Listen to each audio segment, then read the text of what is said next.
Bismillahirrahmanirrahim. Alhamdulillahirabbil alamin. Wassalatu wassalamu ala asyrafil anbiya'i wal mursalin wa ala alihi wa sahbihi ajma'in. Khabar semua? Assalamualaikum. Semoga sentiasa dalam rahmat Allah, insya-Allah. Semoga Allah SWT mengampunkan dosa-dosa kita. Semoga Allah SWT memberi kita taufik dan hidayah untuk kita sentiasa bersemangat beribadah, baca Quran, zikir, solat, sujud, bersedekah dan melakukan segala amalan-amalan kebaikan. Dan moga Allah pelihara kita semua daripada maksiat, insya-Allah.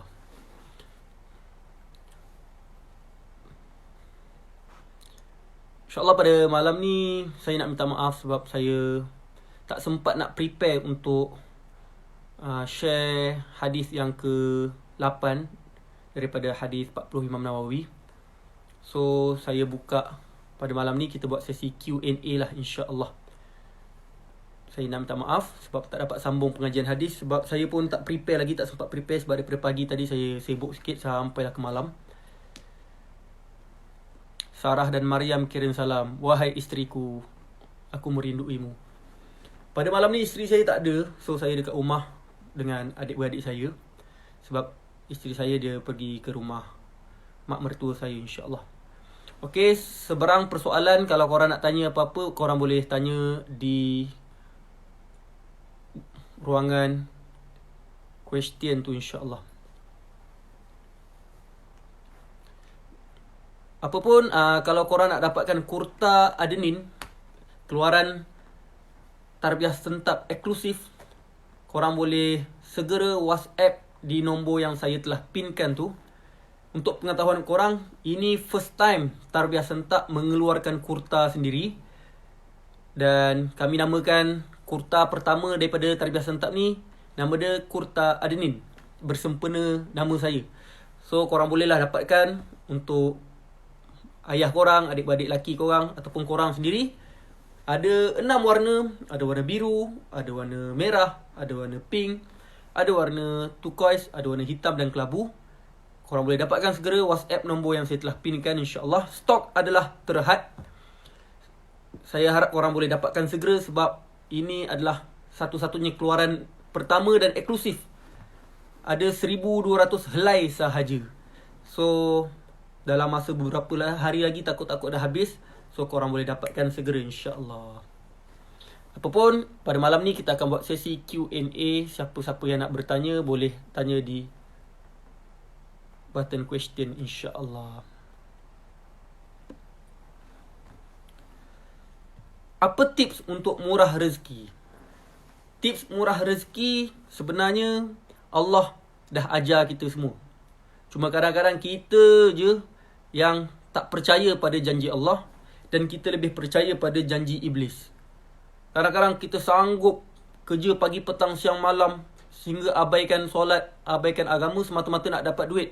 Sedangkan ada tips yang Allah dah bagi untuk nak jadi kaya, nak murah rezeki ni. Tips yang pertama, nak murah rezeki adalah mudah saja. Dengar macam mudah lah, tapi sebenarnya susah. Tips yang pertama adalah bertakwa kepada Allah SWT. Bertakwa tu apa? Buat benda yang Allah suruh, tinggal apa yang Allah larang. Sebab Allah janji dalam Al-Quran, Allah kata, وَمَنْ يَتَّقِ اللَّهَ يَجْعَلْ لَهُ مَخْرَجًا وَيَرْزُقْهُ مِنْ حَيْثُ لَا يَحْتَسِبُ. Barang siapa yang bertakwa, nescaya kami akan bagi dia jalan keluar daripada semua masalah, dan kami akan memberikannya rezeki dari penjuru yang tak disangka-sangka. Sebab itulah tips untuk nak murah rezeki, nak dapat rezeki dari penjuru yang tak disangka-sangka, nak semua masalah kita keluar, semua masalah kita selesai, caranya adalah bertakwa kepada Allah SWT. Taat perintah Allah, tinggalkan larangan Allah. Kerana sebenarnya bila kita buat dosa, bila kita buat maksiat, sebenarnya maksiat itulah yang punca rezeki kita tersekat. Kedua, tips nak murah rezeki adalah dengan bertaubat pada Allah SWT. Allah kata dalam Al-Quran, فَقُلْتُ اسْتَغْفِرُوا رَبَّكُمْ إِنَّهُ كَانَ غَفَّارًا. Hendaklah kamu meminta ampun pada Tuhan, sesungguhnya Allah Maha Pengampun. يُرْسِلِ السَّمَاءَ عَلَيْكُمْ مِدْرَارًا. Nescaya kami akan menurunkan hujan. وَيُمْدِدْكُمْ بِأَمْوَالٍ وَبَنِينَ. Dan kami akan memberi mereka, menambahkan kepada mereka harta dan anak-anak. Wa yaj'al lakum jannati wa yaj'al lakum anhara, dan kami akan suburkan tanaman-tanaman dan alirkan sungai-sungai. Ulama kata bila kita bertaubat, maknanya Allah akan berkati rezeki kita, suburkan perniagaan kita dan sebagainya. Sebab tu kita kena bertaubat atas segala dosa. Sebab dosa yang kita buat adalah punca rezeki kita tersekat. Tips yang ketiga macam mana nak dimurahkan rezeki adalah banyakkan berdoa pada Allah SWT. Nak minta apa-apa, minta je. Sebab kadang-kadang kita ni banyak minta dekat manusia. Bila tak dapat, kecewa. Kita lupa nak doa dekat Allah panjang-panjang. Kita lupa nak luah pada Allah. Pernah tak kita doa dekat Allah, menangis-nangis, mengalir air mata kita, memohon, meluahkan segala masalah kita pada Allah. Sedangkan doa itu senjata kita. Saya pernah cerita, ayah saya, saya pernah nampak dia berdoa panjang sangat. Dia buka phone dia dan dia baca doa dekat phone dia tu panjang sangat. Bila saya tengok, saya tanya ayah saya, "Abah, kenapa Abah baca doa panjang-panjang sangat? Abah baca doa apa tu?" So ayah saya kata, "Adnin, sini." Ayah saya tunjuk, ayah saya kata, "Ini adalah buku doa Abah. Apa-apa yang Abah nak doa, Abah akan tulis dekat sini." Dan saya tengok, panjang gila doa yang ayah saya tulis. Ayah saya kata, segala apa yang Abah nak minta untuk dunia Abah, untuk akhirat Abah, untuk perniagaan Abah, untuk keluarga Abah, untuk iman Abah, untuk apa-apalah, semuanya Abah tulis dekat sini dan Abah akan baca selalu. Dan ayah saya minta dahsyat-dahsyat. Selain dia minta iman, minta hidayah, minta taqwa, minta syurga dan sebagainya, ayah saya minta banglo, ayah saya minta BMW, ayah saya minta macam-macam lah dia minta. Dan ayah saya cakap apa? "Adnin, hampir semua doa yang Abah minta ni, Allah dah bagi. So, sekarang Abah tengah nak tulis doa yang baru pula. Sebab hampir semua yang Abah doa ni Allah dah bagi." Alhamdulillah, Allah kurniakan ayah saya BMW. Ayah saya beli cash. Lepas tu Alhamdulillah tahun lepas mak ayah saya lah dapat beli banglo, cash juga. Dan semuanya daripada arah yang tak disangka-sangka, berkat doa. Bukanlah sebab hebat sangat, bukanlah sebab apa, semata-mata kerana doa. Sebab tu ayah saya banyak pesan pada saya, dan saya pun nak pesan pada korang, jangan putus asa dalam doa. Apa-apa nak minta, minta je. Sebab tak rugi langsung bila kita berdoa. Cuma kita ni itulah, kadang-kadang doa pendek-pendek je. Tapi bila cerita lepak dengan member, luah masalah kat member, punyalah lama. Tapi bila doa kat Allah, kejap je. Itulah masalah kita sekarang, kita malas nak berdoa. Doa apa-apa pun boleh, doa bahasa Melayu pun tak apa. Kita ni kadang-kadang terlalu complicated nak doa yang bahasa Arab juga. Kadang-kadang kita baca doa bahasa Arab, kita bukan faham pun.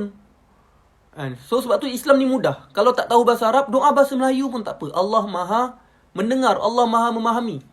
Nak minta apa, minta. Ya Allah, ampunkanlah dosaku. Ya Allah, bagilah aku kaya. Ya Allah, bagilah aku berjaya. Ya Allah, bagilah aku RM1,000,000 dalam masa 5 tahun daripada sekarang. Ya Allah, bagilah aku dapat gunakan duit-duit yang kau bagi untuk aku bersedekah. Ya Allah, kau bantulah saudara kami di Palestin. Doa, minta je apa-apa yang korang nak doa. Ada masalah, ya Allah, bantulah aku selesaikan masalah aku. Ya Allah, ya Allah, kau bagilah aku jalan keluar kepada semua masalah. Ya Allah, ya Allah, minta. Minta puas-puas. Doa ni macam kita tengah bersembang dengan Allah SWT. Sebab tu, tips nak murah rezeki yang ketiga adalah berdoa kepada Allah SWT tanpa putus asa.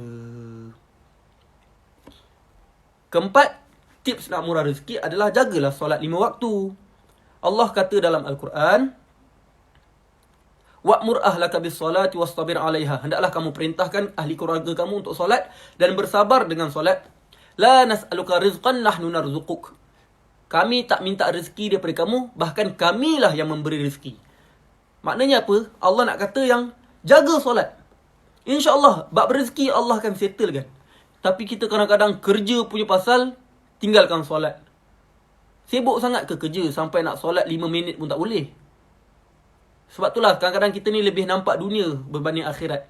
Kita lebih terpukau dengan janji-janji iblis berbanding kita terpukau dengan janji-janji Allah SWT. Itulah 4 tip nak murah rezeki. Pertama, bertakwa pada Allah SWT. Kedua, bertaubat pada Allah SWT. Ketiga, berdoa pada Allah SWT. Dan keempat, menjaga solat 5 waktu. Janji Allah untuk orang yang buat benda-benda macam ni, Allah pasti murahkan rezeki. Dan yang terakhir, yang kelima, apakah tip untuk murah rezeki adalah banyakkan bersedekah. Sedekah ni tak semestinya kita kena sedekah banyak-banyak. Apa yang kita ada, kita ringankan tangan untuk bersedekah. Kita memberi, tolong orang. Dan kalau kita tak ada duit pun, sebenarnya kita boleh bersedekah. Nabi kata, Subhanallah itu sedekah.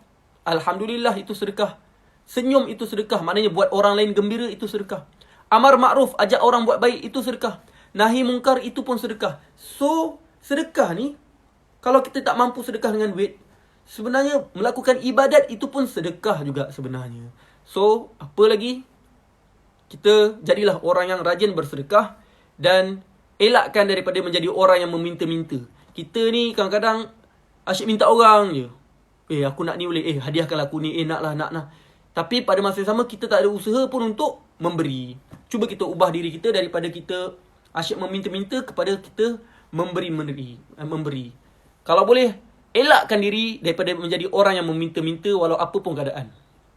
InsyaAllah, Allah akan bagi. Soalan seterusnya.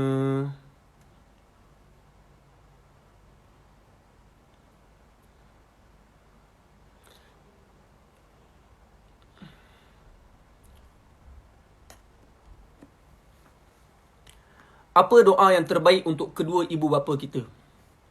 Ada banyak doa, tetapi yang antara yang kita boleh amalkan adalah yang dalam Al-Quran itulah.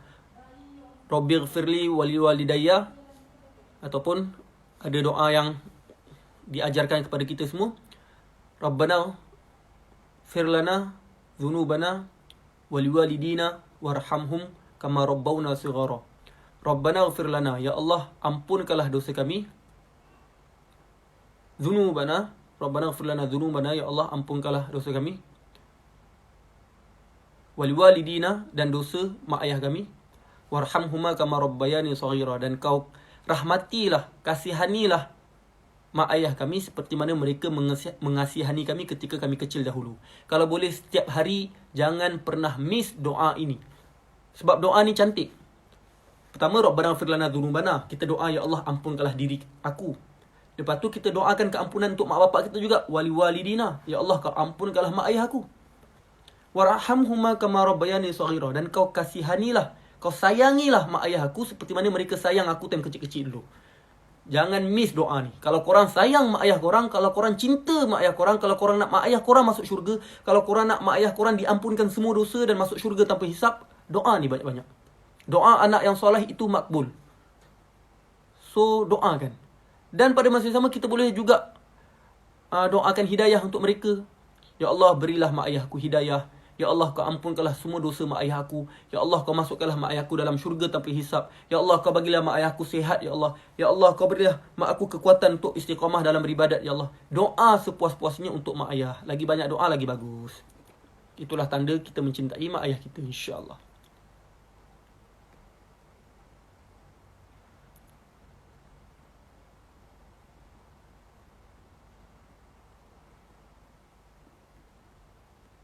Soalan seterusnya. Banyak soalan korang ni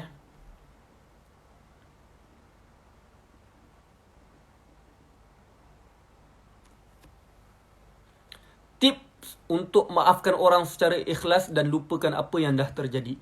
Baik, sebenarnya kita tak disyaratkan pun untuk melupakan kesalahan orang. Kita disuruh untuk memaafkan sahaja. Wal ya'fu wal yasfahu, Allah kata, dan hendaklah kamu memaafkan dan hendaklah kamu berlapang dada.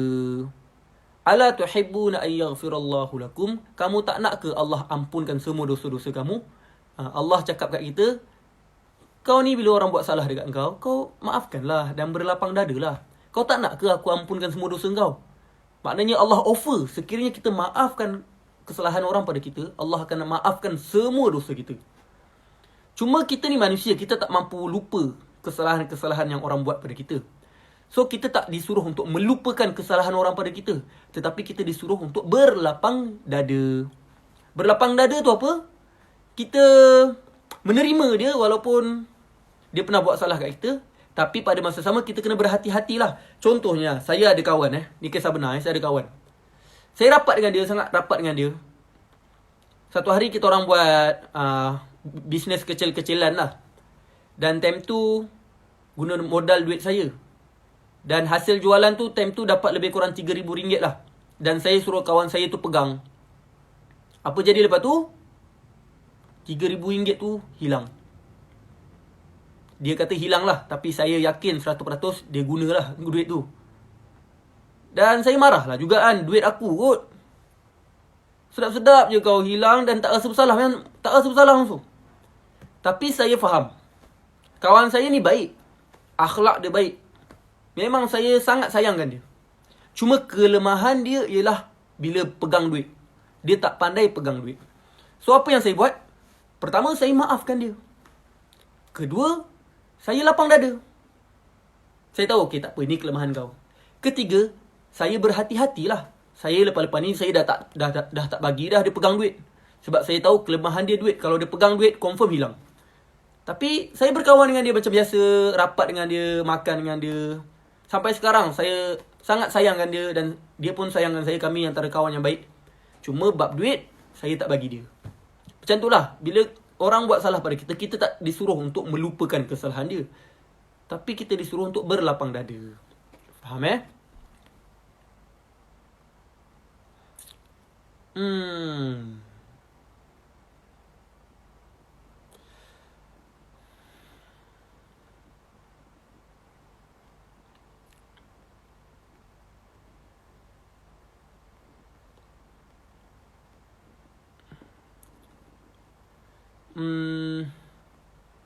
Apa soalan-soalan yang best lah? Banyak ni. Apa pun, kalau korang nak tanya, korang boleh tanya dekat button question. Kalau korang tanya dekat komen ni, saya takut saya terlepas pandang. Kalau boleh, tanya dekat button question supaya saya boleh tekan dan saya boleh baca lah. Apa pun kalau korang nak dapatkan kurta eksklusif daripada Tarbiyah Sentap, ni first time Tarbiyah Sentap buat kurta first time.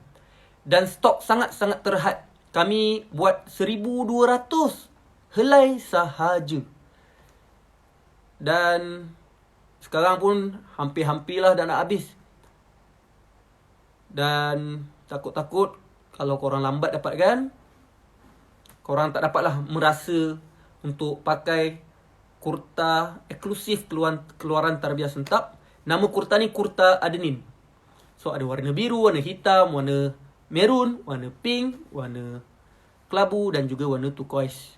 Macam mana nak dapatkan? Korang boleh WhatsApp je dekat nombor yang saya pinkan tu, 0113984549. WhatsApp segera dan dapatkan, insyaAllah. Moga-moga baju ni selesa, sangat selesa. Kain pun sangat sedap dan sangat kemas, insyaAllah. Korang boleh dapatkan segera, insyaAllah. Okey, kita sambung sesi soal jawab.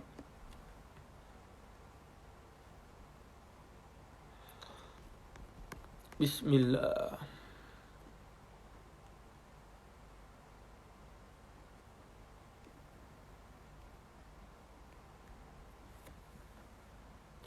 Azan di masjid atau azan dekat telefon, mana satu nak jawab? Tak kisah, korang boleh pilih korang nak jawab mana satu.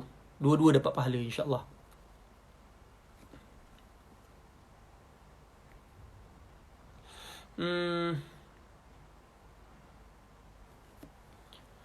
Oh, menarik soalan ni. Kalau saya maafkan orang, macam mana saya nak kutip pahala dekat akhirat nanti? Ini ada setengah orang berfikir macam ni. Sebab apa? Sebab bila orang buat salah dekat kita, kita dapat pahala, dia dapat dosa. Betul tak? Contohnya, ada orang kutuk kita. Kalau kita bersabar, kita dapat pahala. Orang yang kutuk kita tu dapat dosa. So, ada orang kata, aku tak nak maafkan. Sebab apa? Sebab aku nak pahala. Aku nak biarkan orang tu dapat dosa, dan aku akan dapat pahala. Lagi banyak pahala aku, lagi mudah aku nak masuk syurga. So, aku tak nak maafkan supaya dekat akhirat nanti aku boleh claim pahala-pahala. Aku boleh kata, Ya Allah, dekat dunia dulu ada orang kutuk aku. Aku nak pahala dia, Ya Allah. Betul tu betul. Bagus juga tu. Baguslah juga. Tapi, kita masuk syurga bukan disebabkan pahala kita semata-mata. Tapi kita masuk syurga disebabkan rahmat Allah. Ada orang pahala banyak, tapi dosa dia pun banyak. Akhirnya apa jadi? Bila ditimbang dosa dan pahala, dosa dia lagi banyak dan akhirnya dia masuk neraka. Nauzubillah. Dah masuk neraka baru masuk syurga. Tapi kalau kita maafkan kawan kita, bila orang buat salah pada kita, kita maafkan, teka apa ganjaran dia? Ganjaran dia adalah dijamin syurga. Saya ulang balik. Ganjaran orang yang memaafkan saudara dia ni dijamin syurga. Sebab Allah sangat suka bila kita menjadi orang yang pemaaf. Dan bila kita menjadi orang yang pemaaf, bukan sekadar dapat pahala. Banyak pahala belum tentu masuk syurga. Sebab kadang-kadang kita banyak pahala, last-last rupa-rupanya amalan-amalan kita tu banyak riak dan sebagainya, akhirnya Allah tak terima semua tu. Tapi bila kita maafkan saudara kita, Allah bukan sekadar bagi pahala, tapi Allah jamin syurga untuk kita. Nak syurga tak? Nak syurga, maafkanlah orang. Tak nak syurga? Tak nak syurga tak apa. Sebenarnya, kalau korang tak maafkan pun, adakah masalah selesai? Tak selesai pun. Betul tak? Hati serabut kot. Kita rasa tak puas hati dengan orang tu, rasa dendam dengan orang tu, tengok muka orang tu rasa menyampah, rasa nak pukul orang tu. Dan akhirnya kita pun akan buat dosa-dosa lain pula. Kita dah tak puas hati dengan orang tu, kita mengumpat orang tu pula, kita sangka buruk dekat orang tu pula. Sebab apa? Sebab dendam, pendam, tak boleh nak maafkan. Hati serabut, tak bahagia pun dan masalah tak selesai pun. Makin keruh adalah. Tapi bila kita maafkan, bukan sekadar kita akan rasa bahagia, bukan sekadar kita dapat pahala, Allah jamin syurga pada kita. Tapi itulah, kadang-kadang kita ni, macam saya cakap awal-awal tadi, kadang-kadang kita ni banyak terpengaruh dengan janji iblis berbanding kita terpukau dengan janji Allah. Janji Allah, kalau kau maafkan, dijamin syurga untuk kau. Janji iblis, tak payah maafkan, dendam je. Dan kita lebih percaya pada iblis, sedangkan iblis itu penipu. Nak tahu tak apa iblis cakap dekat akhirat nanti? Bila dah kat neraka nanti, iblis kata, Innallaha wa'adakum wa'adal haq. Sesungguhnya, janji Allah kepada kamu adalah janji yang benar. Wa wa'adtukum fa akhlaftukum. Manakala janji aku pada engkau hanyalah janji palsu. Iblis boleh cakap macam tu kat kita, na'udzubillah, dekat orang-orang yang masuk neraka. Bila kita marah, Iblis, ini semua sebab kau lah aku masuk neraka. Iblis kata, jap. Allah dah janji pada engkau dengan janji yang benar. Dan aku pun dah janji pada engkau, tapi janji aku palsu. Iblis kata, wa ma kana li 'alaikum min sultan illa an da'awtukum fastajabtum li. Aku tak ada kuasa pun untuk nak paksa engkau terima apa yang aku ajak. Aku hanya ajak je, aku tak paksa pun. Kau yang ikut siapa suruh? Fala talumuni walumu anfusakum. So janganlah salahkan diri aku, salahkanlah diri engkau sendiri. Itulah kata-kata iblis pada ahli neraka. So daripada korang terpukau dengan janji iblis yang suruh kita berdendam, tak maafkan dan sebagainya, dan akhirnya kita tak bahagia pun, masalah tak selesai pun, hidup serabut je, lebih baik kita ambil dan grab janji Allah, yang mana Allah kata kalau kita maafkan, Allah bukan sekadar bagi pahala, Allah bukan sekadar ampunkan dosa, tapi ganjaran untuk orang yang memaafkan saudara dia, apa dia? Dijamin syurga. Nampak macam mudah kan? Tapi susah. Sebab itulah ganjaran dia sangat tinggi. Masya Allah.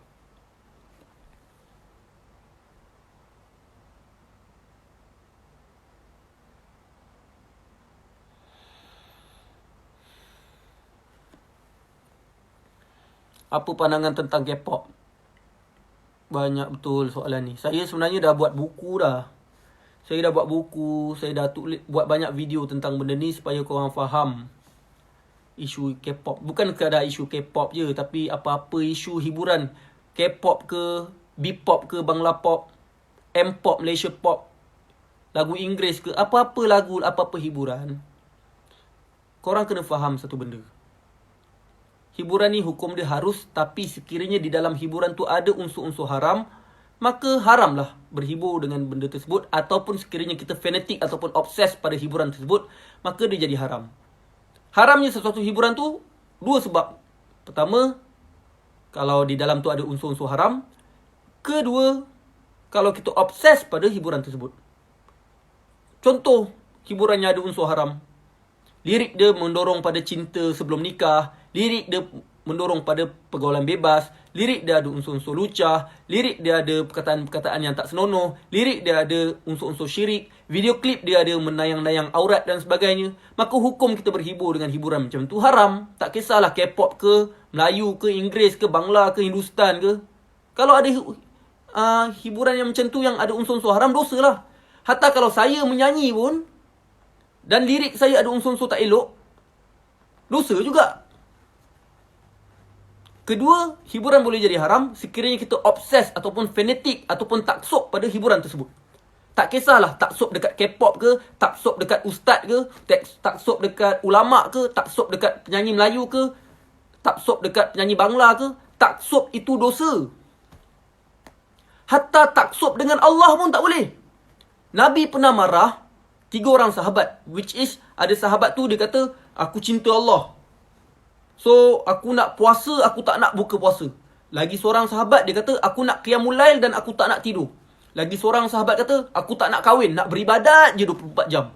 Maknanya mereka taksub pada Allah SWT. Cinta Allah lebih-lebih sampai puasa tak nak buka puasa, tak nak kahwin, qiyamul lail tak nak tidur. Apa Nabi kata? Nabi kata, aku orang yang paling bertakwa. Aku puasa, aku buka puasa. Aku kahwin. Dan aku qiyamul lail serta aku tidur. Dan itulah sunnah aku. Siapa yang tak ikut sunnah aku, dia bukan umat aku. Maknanya kalau taksub pada Allah pun boleh jatuh sesat. Apatah lagi apatah lagi obses taksub dekat artis. Apatah lagi taksub dekat artis yang kafir. Lagi teruk. Inilah masalah orang zaman sekarang. Taksub sangat ke artis. Phone letak gambar artis. Twitter letak gambar artis. Siap buat fanmade. Tak kisahlah artis K-pop ke, Melayu ke, Indon ke, Bangla ke. Termarah lah pula. Sorry, termarah. Kita relax balik. Bayangkan apa yang korang dapat kalau korang taksub sangat ke artis ni. Macamlah artis tu bagi korang makan. Macamlah artis tu buat hidup korang bahagia. Sebenarnya, lagi korang taksub diorang, lagi diorang suka. Sebab apa? Sebab dia tahu korang lah yang akan support karya-karya diorang. Dan akhirnya diorang makin kaya. Maknanya, diorang hanya pergunakan korang je untuk keuntungan mereka. Dan diorang tak kenal pun korang. Korang semangat crush dekat artis ni, artis tu. Diorang kenal korang pun tak. Dan diorang tak pernah bagi korang apa-apa. Tapi kenapa Rasulullah yang dah berkorban untuk kita siang malam, pagi petang, siang malam, berdarah-darah, menangis-nangis, bengkak-bengkak kaki, kena pukul. Yang dah berkorban walaupun Nabi tak pernah nampak kita. Hidup zaman lama, 1500 tahun yang lampau. Nabi berkorban untuk kita segala-galanya, untuk nak kita masuk syurga. Sebab Nabi sangat cintakan kita. Tapi kenapa kita tak pernah cinta Nabi langsung? Kita cakap kita cinta Nabi lah, tapi perbuatan kita sebaliknya. Kata cinta Nabi tapi tak tutup aurat. Kata cinta Nabi tapi sirah Nabi pun tak pernah baca. Pernah tak baca satu kitab sirah daripada awal sampai habis? Pernah tak? Cuba fikir. Kata cinta Nabi, selawat sehari 100 kali pun tak buat. Kata cinta Nabi, tapi sunah-sunah Nabi kita pelekeh. Orang tutup aurat, kita kata acah alim. Orang buat dakwah, kita kata bajet-bajet. Kata cinta Nabi, tapi tak pernah menangis pun fikir pasal Nabi. Tapi untuk artis, semangat baca biodata artis. Hafal nama-nama artis. Hafal lagu-lagu diorang. Hadis tak nak hafal pula. Itulah masalah kita sekarang. Taksub sangat dengan hiburan. Ni yang terbaru, sampai ada agama BTS. Saya tak tahulah itu palsu ke tak palsu. Tapi tak gunalah orang yang buat macam itu. Mungkin kita marah, kita kata, apalah nak berhibur agak-agak lah sampai macam tu. Tapi korang tak tahu. Mereka jadi macam tu bermula dengan mereka berjinak-jinak dengan hiburan-hiburan yang haram ni lah. Oh, mula-mula minat sebab artis tu jambu, muka handsome, muka cantik. Oh, kita minat. Lama-lama setan tipu sampai satu tahap kita anggap punca kebahagiaan kita adalah artis tu. Yang bagi kita kesenangan adalah artis tu. Yang boleh menyelesaikan masalah kita adalah artis tu. Sampai satu tahap kita sembah artis tu. Aduh mak, buat apa kau sembah manusia yang berak busuk kot? Muka tu pun nak handsome sebab pembedahan plastik. Kenapa kau nak sembah orang macam itu? Apakah semua ini? Tapi itu semua bermula dengan kita berjinak-jinak dengan hiburan-hiburan yang haram. Lepas tu, mulalah jadi obses, jadi fanatik, sampai ada fans-fans kita, ada fans. Kalau orang tegur artis kita, punyalah marah. Sebab apa? Sebab hati kita dah dipenuhi dengan dunia. Muhasabah lah, benda ni muhasabah untuk saya juga. Saya ulang sekali lagi, benda ni bukan isu K-pop saja. Benda ni bukan isu K-pop saja. Kalau korang obses pada saya, taksub dekat saya pun, dosa juga. Sampai wallpaper handset letak gambar Ustaz Adnin. Crush dekat Ustaz Adnin. Dosa juga. Aku ni manusia juga. Buat apa kau obses pada manusia yang banyak kelemahan? Macam saya cakap tadi lah, taksub dekat Allah pun boleh jatuh sesat. Apatah lagi taksub dekat manusia.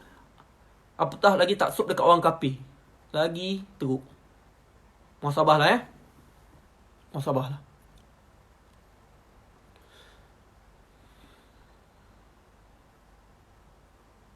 Next question.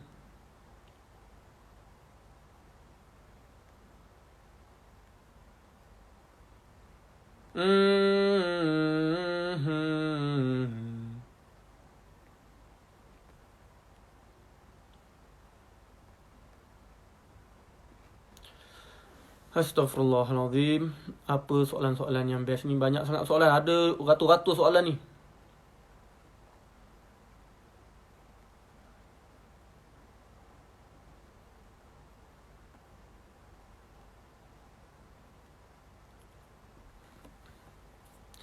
Kenapa dia belajar agama tinggi tapi dia berkapal? Satu hal juga ni. Kenapa ada orang tu dia belajar agama, tinggi belajar agama, tapi kapal. Tinggi belajar agama, tapi tengok video lucah. Tinggi belajar agama, tapi kuat tipu orang. Tinggi belajar agama, tapi sombong. Tinggi belajar agama, tapi tak jaga ikhtilat. Tinggi belajar agama, tapi tengok movie-movie, drama-drama yang ada aurat, yang ada unsur-unsur haram dan sebagainya, tak rasa bersalah. Tinggi belajar agama, tapi tinggal solat. Kenapa benda ni semua terjadi? Sebab setan ni, iblis ni, dia tak goda orang-orang belajar tak agama je. Iblis dengan setan ni, orang belajar agama pun dia orang goda juga. Dia goda semua orang. So korang jangan expect orang belajar agama ni perfect. Tak.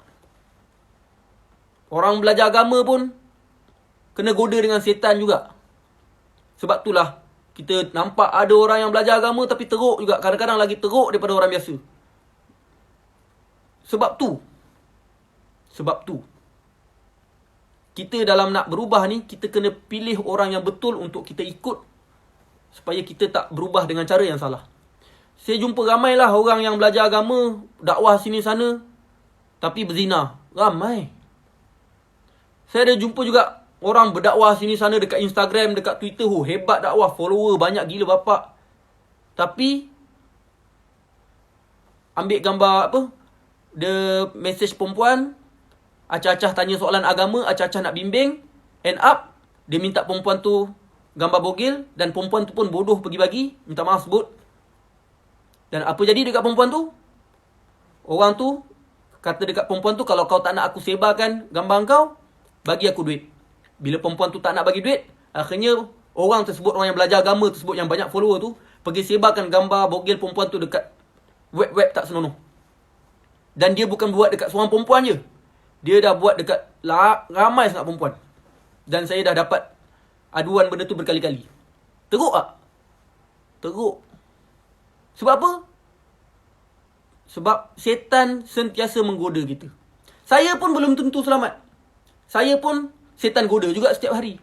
Korang pun belum tentu selamat. Sebab apa? Korang pun setan goda juga. Kita ni tak terlepas daripada godaan.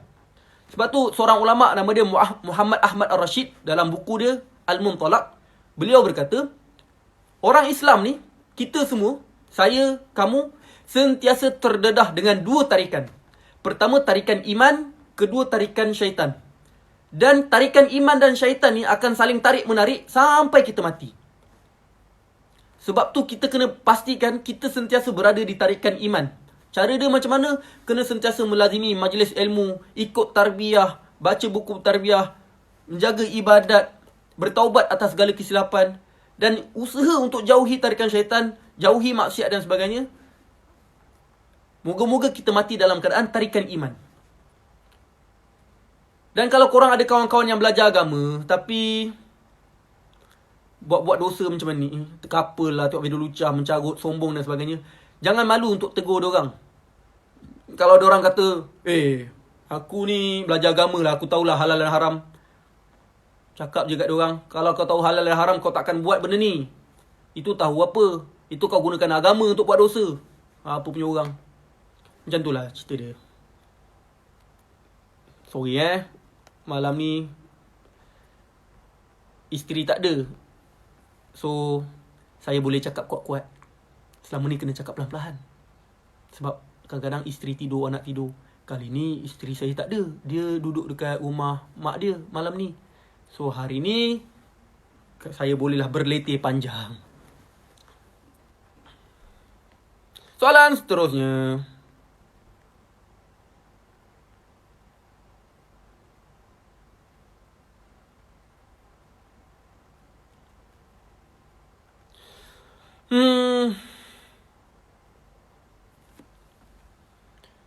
Kenapa terjemahan dalam Al-Quran Allah guna perkataan kami, sedangkan Allah itu Maha Esa? Kami kan ramai, sedangkan Allah itu Esa. Tapi kenapa Allah gelarkan diri dia dalam Al-Quran kami? Contohnya, Inna nahnu nazzalna dzikra wa inna lahu lahafizun. Sesungguhnya kamilah yang telah menurunkan Al-Quran, dan kamilah yang akan menjaganya. Kenapa Allah guna perkataan kami, sedangkan Allah Maha Esa? Mudah sahaja. Dalam bahasa Arab, bila kita nak memuliakan seorang, kita akan gunakan ganti nama ramai. Contohnya, Assalamualaikum. Salam sejahtera ke atas kamu semua. Kalau untuk seorang, sepatutnya Assalamualaikum. Betul tak? Tapi kenapa Nabi ajar, bila kita jumpa orang, cakap Assalamualaikum walaupun seorang. Sedangkan kum tu kan untuk ganti nama ramai. Tapi macam itulah indahnya bahasa Arab. Bila nak memuliakan seseorang, kita akan panggil orang tersebut dengan ganti nama yang ramai. Sama juga Allah menggelarkan diri dia kami. Bukanlah kerana Allah tu banyak. Tak, Allah tu Maha Esa. Tapi kami itu adalah ganti nama yang nak menunjukkan kemuliaan Allah Subhanahu Wa Taala. Itulah cerita dia. Sebab tu, belajarlah bahasa Arab, insya-Allah.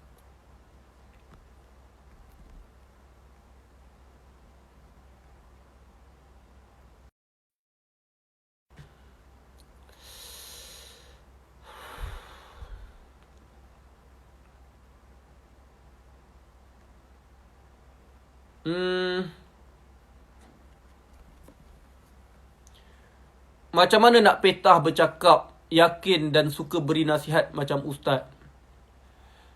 Pertama sekali, nasihat saya, jangan jadikan saya sebagai contoh. Sebab saya pun manusia juga. Bila-bila boleh buat silap. Jadikanlah Nabi SAW sebagai contoh.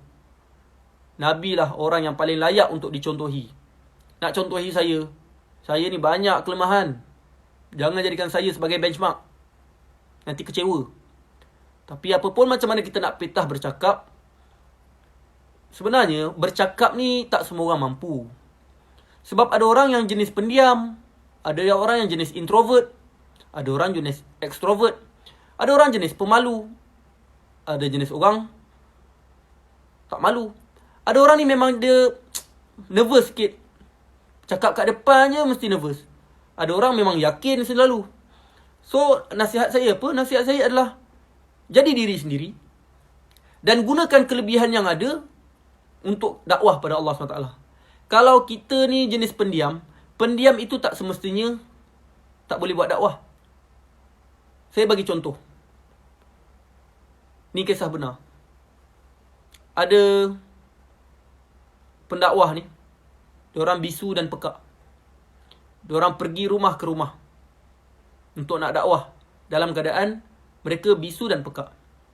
So satu hari mereka ketuk satu rumah ni, dan yang keluar daripada rumah tu adalah tim rockers, tim rock. Diorang tengah jamming, main gitar, ramai-ramai menyanyi dalam rumah tu, bising lah.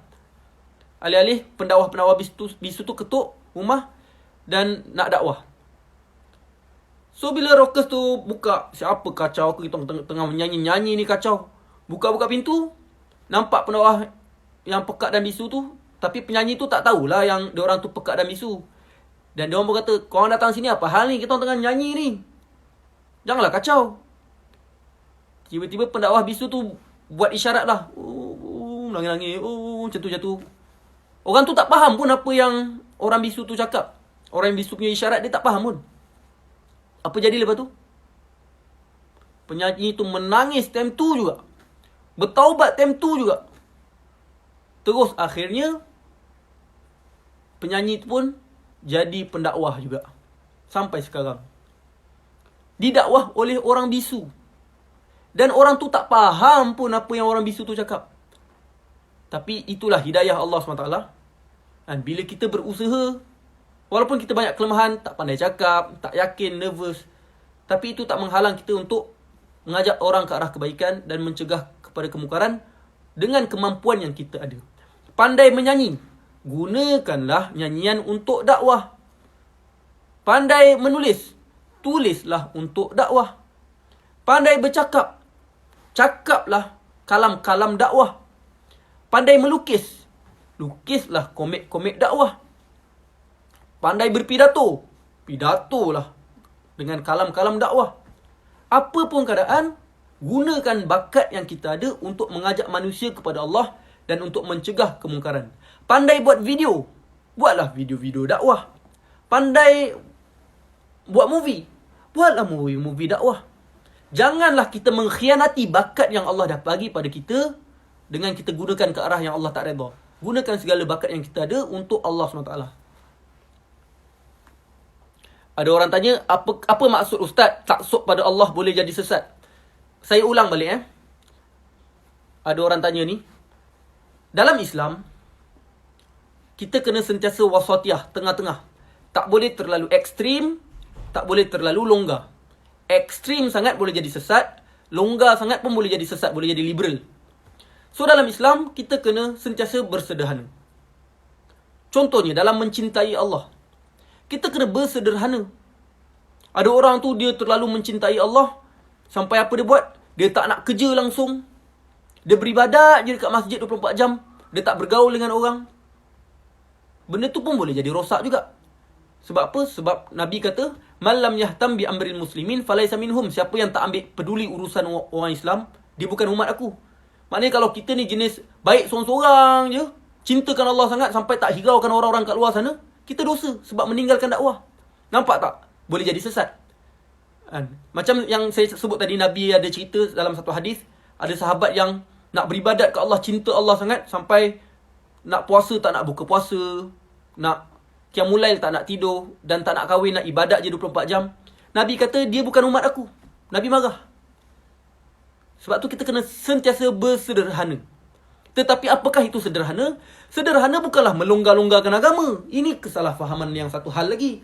Ada orang tu dia buat maksiat, lepas tu dia kata, aku ni bersederhana. No, itu liberal, itu terlalu longgar. Dosa juga tu.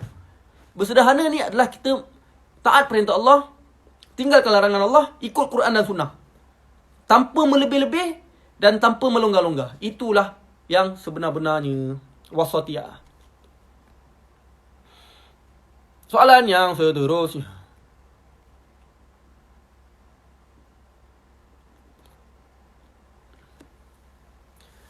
Macam mana nak rasa manis dalam buat ibadah?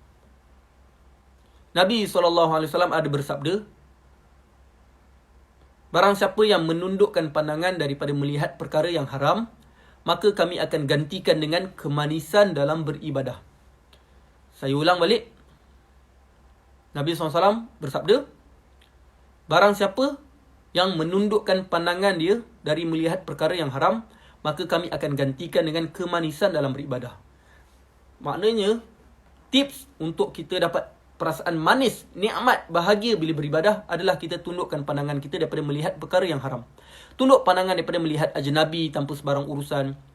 Kadang-kadang kita ni banyak sangat tengok movie, tengok drama, ada pelakon-pelakon seksi dan sebagainya, kita tengok. Benda tu dosa. Ada orang kata, habis macam tu tak boleh tengok TV langsung lah. Sebab sekarang ni hampir semua cerita ada aurat dan sebagainya. Dah kalau semua cerita ada aurat, janganlah tengok. Nak buat macam mana? Adakah kalau satu dunia berzina, kita boleh berzina? Tak. Kebenaran itu bukan diukur kepada banyaknya benda tersebut. Tak. Kebenaran diukur dengan Quran dan Sunnah. So, bila kita banyak tengok aurat, tengok ajnabi, sampai suatu tahap kita akan eager nak tengok video lucah pula. Benda-benda itulah yang akan menghilangkan perasaan manis dalam beribadah. Akhirnya kita akan rasa berat untuk beribadah. Kita akan rasa penat nak beribadah. Rasa menyampah nak beribadah. Sedangkan beribadah sangat-sangat nikmat. Orang kata, apa hukum tengok drama Korea? Kenapa korang tanya pasal Korea je? Itu pun satu hal juga. Sebenarnya, saya dah sebut tadi, hukum berhibur ni tak kisahlah Korea ke, Melayu ke, Bangla ke, apa ke. Kalau dalam tu ada unsur haram, haram lah. Kalau dalam tu ada aurat didedahkan, ada pergaulan bebas, pegang-pegang tangan, peluk-peluk, cium-cium, ataupun ada unsur lucah, ataupun ada unsur syirik dan sebagainya, haram lah kita berhibur dengan hiburan tersebut. Tak kisahlah apa-apa bangsa sekalipun. Dan juga kalau kita obses pada hiburan tersebut, boleh jadi dosa.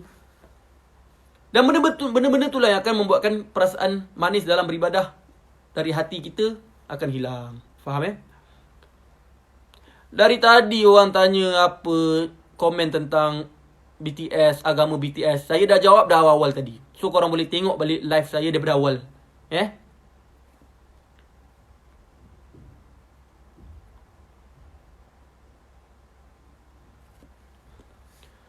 Kenapa bulan Ramadan ni kita tetap nak buat dosa? Sedangkan setan dah tak ada. Sebab ada nafsu. Nafsu pun mendorong pada dosa. Setan ni dia akan goda nafsu kita. Dan nafsu kita akan menggoda kita. Sebab tu bulan Ramadan ni bulan untuk kita didik nafsu kita. Kalau semua benda yang nafsu kita nak kita ikut, rosaklah kita. Apa jadi dekat budak kecil kalau semua benda yang dia minta kita bagi? Nak pisau, kita bagi pisau. Boleh cedera. So ulama kata seperti mana kita menjaga bayi, mendidik bayi, macam tu juga kita kena mendidik nafsu. Tak semua benda yang nafsu kita nak, kita kena bagi. Didik nafsu kita.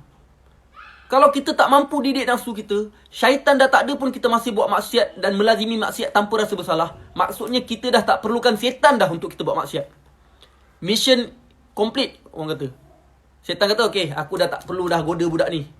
Budak ni dah ada nafsu untuk goda dia dan dia pun melayan nafsu dia, so aku dah tak perlu nak goda budak ni lah. Budak ni boleh sesat walaupun aku tak goda dia. Bahaya macam tu. Sebab itulah kita kena didik nafsu kita. Ramadan ni lah waktu yang terbaik untuk kita didik nafsu kita supaya nafsu kita lebih ke arah kebaikan berbanding buat dosa. Apa ibadah yang wanita haid boleh buat semasa bulan Ramadan? Banyak. Walaupun korang tak boleh solat, tak boleh baca Quran, korang boleh berzikir. Tahu tak korang, zikir adalah amalan yang paling tinggi darjat ni di sisi Allah SWT. So banyakkanlah berzikir. Macam-macam zikir korang boleh zikir. Subhanallah, alhamdulillah, wa la ilaha illallah, Allahu Akbar. Cuba sehari 200 kali. Astaghfirullah, astaghfirullah, astaghfirullah, astaghfirullah. Boleh 200 kali. Allahumma salli ala Muhammad, Allahumma salli ala Muhammad, Allahumma salli ala Muhammad. Boleh 200 kali. La ilaha illa anta subhanaka inni kuntu minadh zalimin. Macam-macam lah zikir boleh zikir. Banyakkan zikir. Kedua, sedekah. Sedekah ni bukan sekadar Allah ganda-gandakan rezeki korang. Bukan sekadar dapat pahala. Bahkan Allah ampunkan semua dosa. Allah akan sucikan hati orang yang bersedekah. Sebab tu, banyakkan sedekah. Tak ada duit, jangan risau. Sedekah ni bukan dengan duit je. Nabi kata, subhanallah pun sedekah. Tak ada duit kan? So banyakkan subhanallah, subhanallah, subhanallah, subhanallah. Itu pun sedekah juga sebenarnya. Alhamdulillah pun sedekah. Ajak orang buat baik, buat dakwah pun sedekah. Nabi kata, bila kita dakwah orang, sebenarnya itu sedekah. Sebab kita memberi mereka nasihat. Memberi nasihat itu lebih berharga daripada memberi duit. Selain tu, boleh tolong mak masak. Sediakan makanan untuk orang berpuasa. Pahala dia banyak gila. Seolah-olah kita dapat pahala semua orang yang berpuasa tu. So tolong mak bapak masak. Janganlah time mak mak masak, kita pergi layan drama je kerja. Tolonglah mak kat dapur tu. Lagi? Boleh baca buku-buku tarbiyah menuntut ilmu. Bulan Ramadan ni bukan bulan ibadat je. Bukan solat, baca Quran je. Tuntut ilmu juga. Dekat YouTube ada banyak ceramah-ceramah yang menarik. Tafsir Quran, syarah hadis, kajian sirah. Tengok. Buat nota. Target Ramadan ni ilmu meningkat. Betul tak? So banyak ibadat yang kita boleh buat walaupun kita hate. Bukan kita lah. Walaupun perempuan hate. Saya tak hate.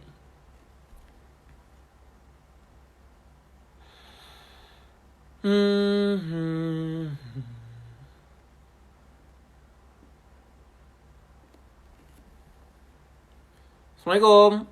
Ada dosa ke seseorang tu bersikap pendiam? Tak. Tak salah pun jadi pendiam. Dan memang Allah ciptakan ada orang extrovert, ada orang introvert. Saya extrovert. Isteri saya introvert. So, tak dosa pun. Contohlah, Umar Al-Khattab. Jenis lantang, extrovert. Osman, jenis pemalu, introvert. Rasulullah tak marah Umar sebab Umar extrovert. Rasulullah tak marah Uthman sebab Uthman introvert. Tapi apa yang Rasulullah buat? Rasulullah gunakan extrovert Umar untuk dakwah dan Rasulullah gunakan introvert Uthman untuk dakwah juga. Sebab itulah saya cakap awal-awal tadi, ada satu soalan tadi. Gunakan segala kepakaran kita, kelebihan yang kita ada ataupun perwatakan diri kita untuk kita ajak manusia ke arah kebaikan dan cegah kepada kemungkaran. Begitulah.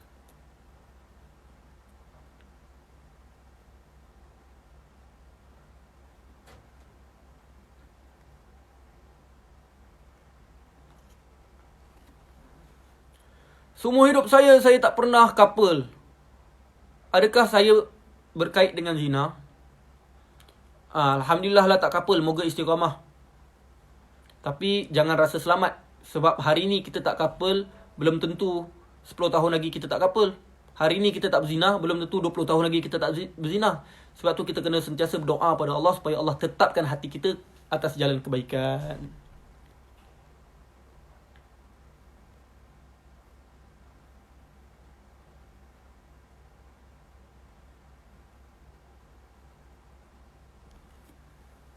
Cara baca Al-Fatihah ketika solat. Ada orang cakap kalau baca dalam hati atau berbisik, solat jadi batal. Ini kena dengar betul-betul. Dengar betul-betul. Kalau salah faham ni, kita akan ingatkan agama ni complicated. Padahal agama tu mudah. Ada orang kata, solat tak boleh berbisik. Nanti tak sah solat. Betul ke? Dengar baik-baik. First thing first, bila solat, ulama sepakat tak boleh baca dalam hati. Contohnya time solat, Allahu Akbar. Kita baca Al-Fatihah dalam hati. Tak sah. Tak sah. Itu ulama semua sepakat. Adapun kena baca kuat Bismillahirrahmanirrahim, Alhamdulillahirabbil alamin, ataupun baca berbisik Bismillahirrahmanirrahim, Alhamdulillahirabbil alamin. At least telinga dengar. Ataupun gerakkan mulut.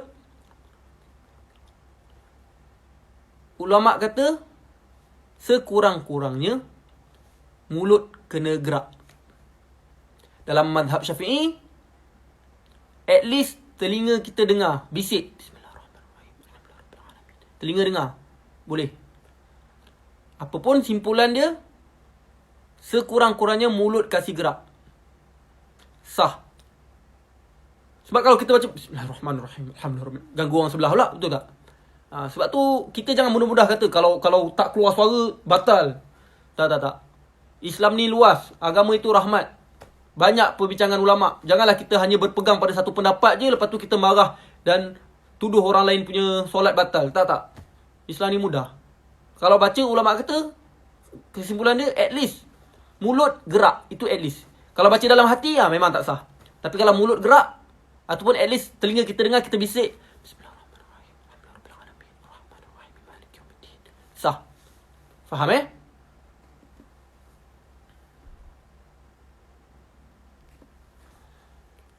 Izinkan saya bertanya, kenapa ustaz dakwah? Sebab dakwah tu wajib. Nak buat macam mana? Dakwah ni bukanlah satu kerjaya. Awak cita-cita nak jadi apa? Cita-cita saya nak jadi pendakwah. Mana boleh? Cita-cita tu pilihan. Dakwah tu kewajipan. Ada tak orang, kita tanya dia, apa cita-cita kau? Cita-cita saya nak jadi penyolat. Mana boleh, sebab solat tu wajib. Sama juga dakwah ni wajib. Dakwah ni bukanlah satu kerja. Kau kerja apa? Oh, saya sekarang bekerja sebagai pendakwah bebas. Dakwah ni bukan kerja. Dakwah tu kewajipan. Ada tak orang tanya, kenapa kau kerja apa sekarang? Oh, saya sekarang bekerja sebagai penyolat bebas. Tak ada kan? Sebab apa? Sebab solat tu wajib. Orang jahat kena solat. Orang baik kena solat. Orang miskin kena solat. Orang kaya kena solat. Orang jahil kena solat. Orang alim kena solat. Sama juga, orang jahat kena dakwah. Orang baik kena dakwah. Orang miskin kena dakwah. Orang jahat kena dakwah. Orang jahil kena dakwah. Orang alim kena dakwah. Sebab apa? Sebab dakwah itu wajib. Semua orang layak untuk buat dakwah. Kita Islam, kita layak untuk buat dakwah. So, buatlah dakwah dengan segala kemampuan yang kita ada. Doktor boleh dakwah, engineer boleh dakwah, sebab dakwah ni bukanlah kerjaya. Dakwah ni macam solat. Semua orang kena solat, macam itulah. Semua orang kena dakwah.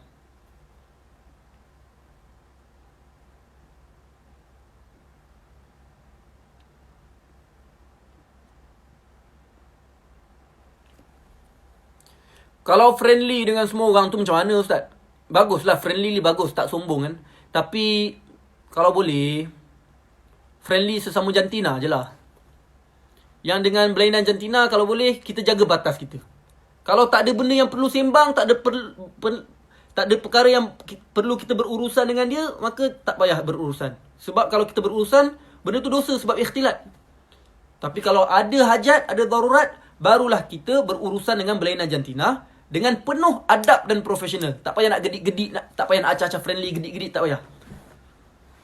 Macam saya bos dekat office saya. Saya ada staff perempuan. Wallahi, saya tak pernah sembang pun dengan dia. Tak pernah, apa khabar, sihat ke? Tak pernah pun. Tapi saya bagi gaji. Kalau meeting profesional, apa khabar, sihat Okey, macam mana? Meeting, kerja okey. Macam mana, apa idea? Meeting profesional.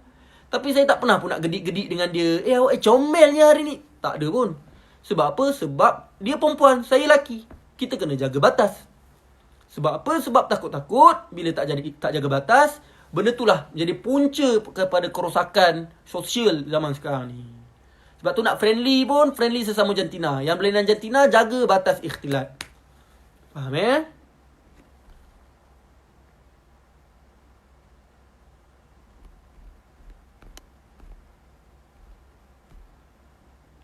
Banyak soalan ni.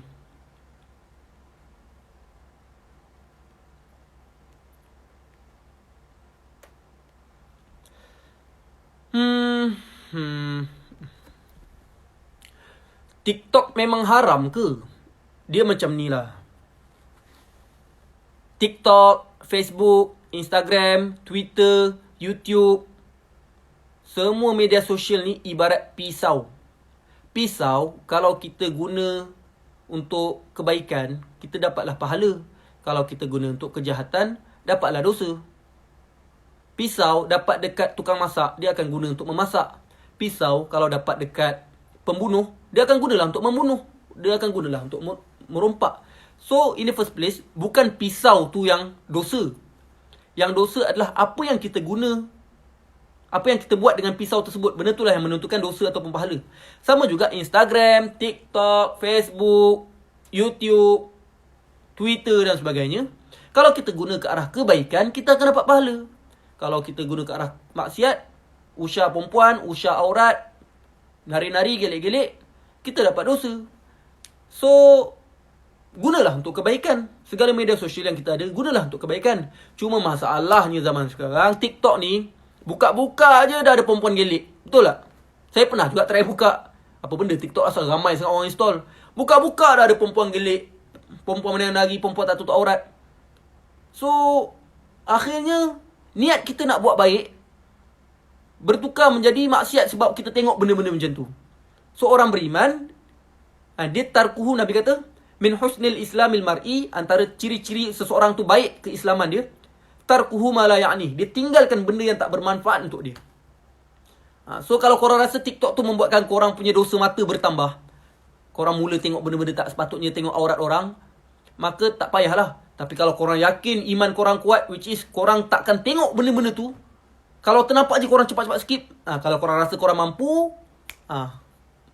mainlah TikTok, gunakanlah untuk kebaikan. Kalau mampulah. Saya tak mampu sebab buka TikTok je dah ada benda pelik-pelik.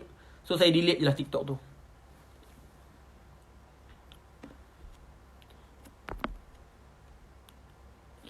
Sebelum kita mulakan, kita sambung sesi Q&A kita, saya nak iklankan lagi, kalau korang nak dapatkan kurta eksklusif daripada Tarbiyah Sentap. Ni nama dia kurta Adenin. Ada 6 warna, warna biru, warna hitam, warna kelabu, warna merun, warna pink dan juga warna turquoise. Eksklusif. Kita orang first time buat kurta. So, support lah kurta Tarbiyah Sentap ni. InsyaAllah kami akan gunakan duit-duit tersebut untuk ke arah kebaikan, insyaAllah. Kami akan produce pelbagai lagi buku-buku yang menarik, lagu-lagu dakwah yang menarik dan sebagainya, insyaAllah. Dan kami akan gunakan juga, sebenarnya hasil-hasil duit daripada Tarbiyah Sentap, banyak benda yang kami buat lah untuk manfaat umat, insyaAllah. Malas nak cerita sebenarnya, tapi macam itulah secara pokoknya. Kami akan usaha sedaya mungkin untuk gunakan keuntungan daripada perniagaan kami ni ke arah kebaikan. Sebab saya tak nak jadi orang yang meminta-minta, nak duit, sumbanglah untuk saya, tak. Daripada kita meminta-minta, suruh orang bagi sumbangan kat kita, baik kita berniaga. Berniaga tu sunnah juga. So kita gunakan duit-duit perniagaan, keuntungan-keuntungan untuk kebaikan. So korang boleh dapatkan kurta eksklusif daripada Tarbiyah Sentap, insyaAllah. Ini first time kami keluarkan kurta. Korang boleh WhatsApp nombor yang saya pin tu, 011-3984-5469. Stok adalah terhad. And kita orang cetak 1,200 helai sahaja. So korang boleh dapatkan lah untuk raya ni, insyaAllah. Kita sambung sesi soal jawab.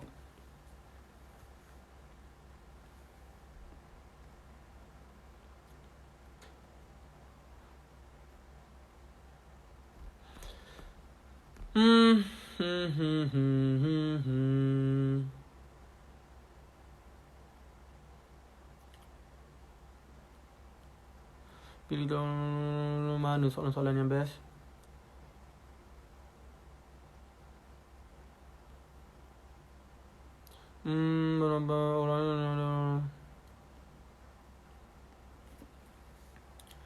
Apa zikir paling bagus time Ramadan ni? Pertama, zikir je lah banyak-banyak. Subhanallah, Alhamdulillah, la ilaha illallah, Allahu Akbar dan sebagainya. Korang boleh zikir apa-apa yang korang nak zikir, yang Nabi dah ajar. Tapi ada satu doa yang spesifik Nabi ajar ketika Ramadan, yang Nabi suruh kita perbanyakkan dengan doa ini ketika Ramadan, ialah Allahumma inna nas'aluka ridhaka wal jannah wa na'udzubika min sakhatika wan nar. Ya Allah, ni kalau tak erti bahasa Arab, boleh baca ni. Ya Allah, kurniakanlah kami redha dan syurgamu, dan selamatkanlah kami daripada azab api neraka. Doa benda ni banyak-banyak. Allahumma inna nas'aluka ridhaka wal jannah wa na'udzubika min sakhatika wan nar. Allahumma innaka 'afuwun karim tuhibbul 'afwa fa'fu anna. Ya Allah, engkau Maha Pengampun dan kau suka untuk mengampunkan, maka ampunkanlah kami. Ini doa yang spesifik Nabi SAW ajar kita. Saya tengok masih ada banyak lagi orang yang tulis tentang agama BTS. Saya dah cerita awal-awal tadi dah.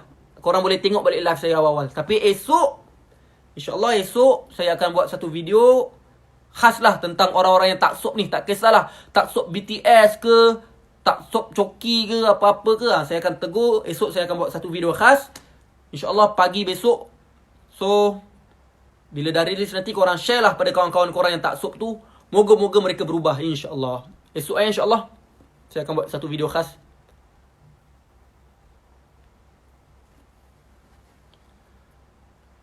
Macam mana nak berhenti mencarut? Kita kena tahu apa punca dia. Punca mencarut sebab hati kotor. Bila hati kotor, kita akan mula cakap benda yang kotor. Contohnya lah, saya bagi satu perumpamaan. Cawan. Bila kita letak air dalam cawan, bila kita keluarkan, akan keluar air. Kalau kita masukkan minyak dalam cawan, bila keluar minyak. Cawan tu ibarat hati kita. Apa yang masuk adalah apa yang kita dengar, apa yang kita tengok dan apa yang kita baca. Dan benda yang keluar adalah akhlak kita. Kalau kita banyak baca benda yang baik, tengok benda yang baik, dengar benda yang baik, maka yang akan masuk dalam hati kita adalah benda-benda baik dan akan keluarlah akhlak yang baik. Tapi kalau kita banyak tengok benda yang tak elok, baca benda tak elok, dengar benda yang tak elok, maka yang akan masuk dalam hati kita adalah benda-benda kotor yang tak elok tu dan keluarlah akhlak yang kotor. So kenapa kita banyak sangat mencarut ni? Sebab hati kita kotor. Kenapa hati kotor? Hati kita kotor sebab kita banyak sangat tengok video-video tak elok, dengar lagu-lagu tak elok, baca benda-benda tak elok, tengok video lucah, tengok movie-movie yang ada mencarut-carut, tengok movie-movie yang ada aurat, tengok drama-drama yang ada aurat, baca novel-novel yang tak senonoh. So bila kita banyak sangat tengok, baca, dengar benda-benda macam itu, maka yang akan masuk dalam hati kita benda-benda yang tak elok lah. Dan akhirnya kita punya kata-kata pun adalah kata-kata yang kotor. Kutuk orang, maki orang, mencarut sini sana, mengumpat sini sana, buka aib orang, fitnah orang. Itulah punca hati kita kotor. Sebab tu macam mana nak berhenti mencarut? Sucikan hati kita balik. Istighfar pada Allah. Menuntut ilmu. Lazimi majlis ilmu. Melazimi taubat. Banyakkan ibadah. Banyakkan buat dakwah. Banyakkan dengar nasihat. Bila hati kita dah bersih, insya-Allah kita punya kata-kata pun kata-kata yang baik. Faham